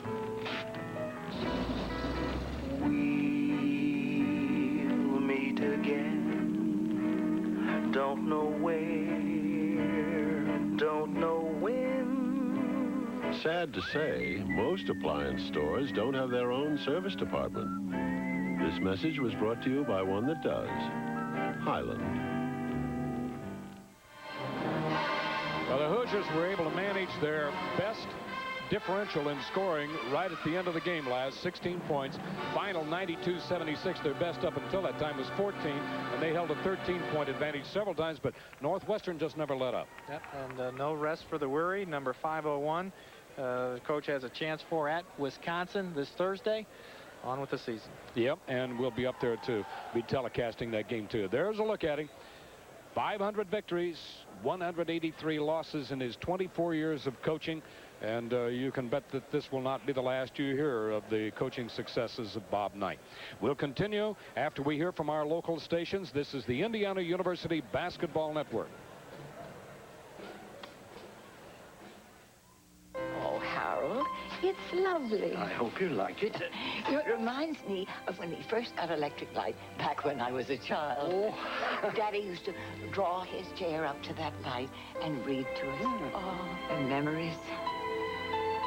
But Harold, this is the 80s. And I wanted a Bud Light. If you want the one light that outshines them all, ask for Bud Light. Kill the light, will you, Harold? Oh, because everything else is just a light. You hear a lot about working mothers nowadays. Is there really any other kind? With as many things to do as there are minutes in the day, there's not a more demanding role, nor one more important than raising children and making a home for your family. And while it sometimes seems that you don't hear it often enough, it can't be said enough. Thanks, Mom. Your local Chevy dealers salute mothers. You're the heartbeat of Central Indiana. You're the heartbeat of America. Excuse me, folks. Sure looks like you like those Taco Bell tacos. Yep. But did you know that those 59-cent tacos are guaranteed? That means if you don't love them, you get your money back. Did you know that? Hey, pay attention here. 59-cent original tacos. You'll love them or your money back. Guaranteed. Did you hear what I said? Hey, can't you see we're eating? Taco Bell, that's your order. Guaranteed. Make a run on the border. Super combo, super combo. Try your favorite Campbell super combo. Introducing Campbell's new frozen super combo varieties, just for the microwave. It's good food fast, like tomato soup with a grilled cheese sandwich, or cream of broccoli soup with a flaky ham and Swiss cheese croissant. Super combo, super combo. Try your favorite Campbell super combo. Campbell's 8 new super combo varieties. Good food fast. Well, as you and I are going to be busy next week, next Thursday, we'll travel to Madison, Wisconsin for a game with the Badgers. That game will start at 8 o'clock over many of these same stations. And the next Saturday, we'll be back here at Assembly Hall for a contest with Michigan State. And the start time for that game, the same as today, 3:30. We invite all you fans to be with us on those two dates, 8 o'clock from Madison Square Garden, Madison, Indiana, next Thursday, and then next Saturday, 3:30 here at Assembly Hall. For John Laskowski, this is Chuck Marlowe. Final score again this afternoon, Indiana 92, Northwestern 76. So long.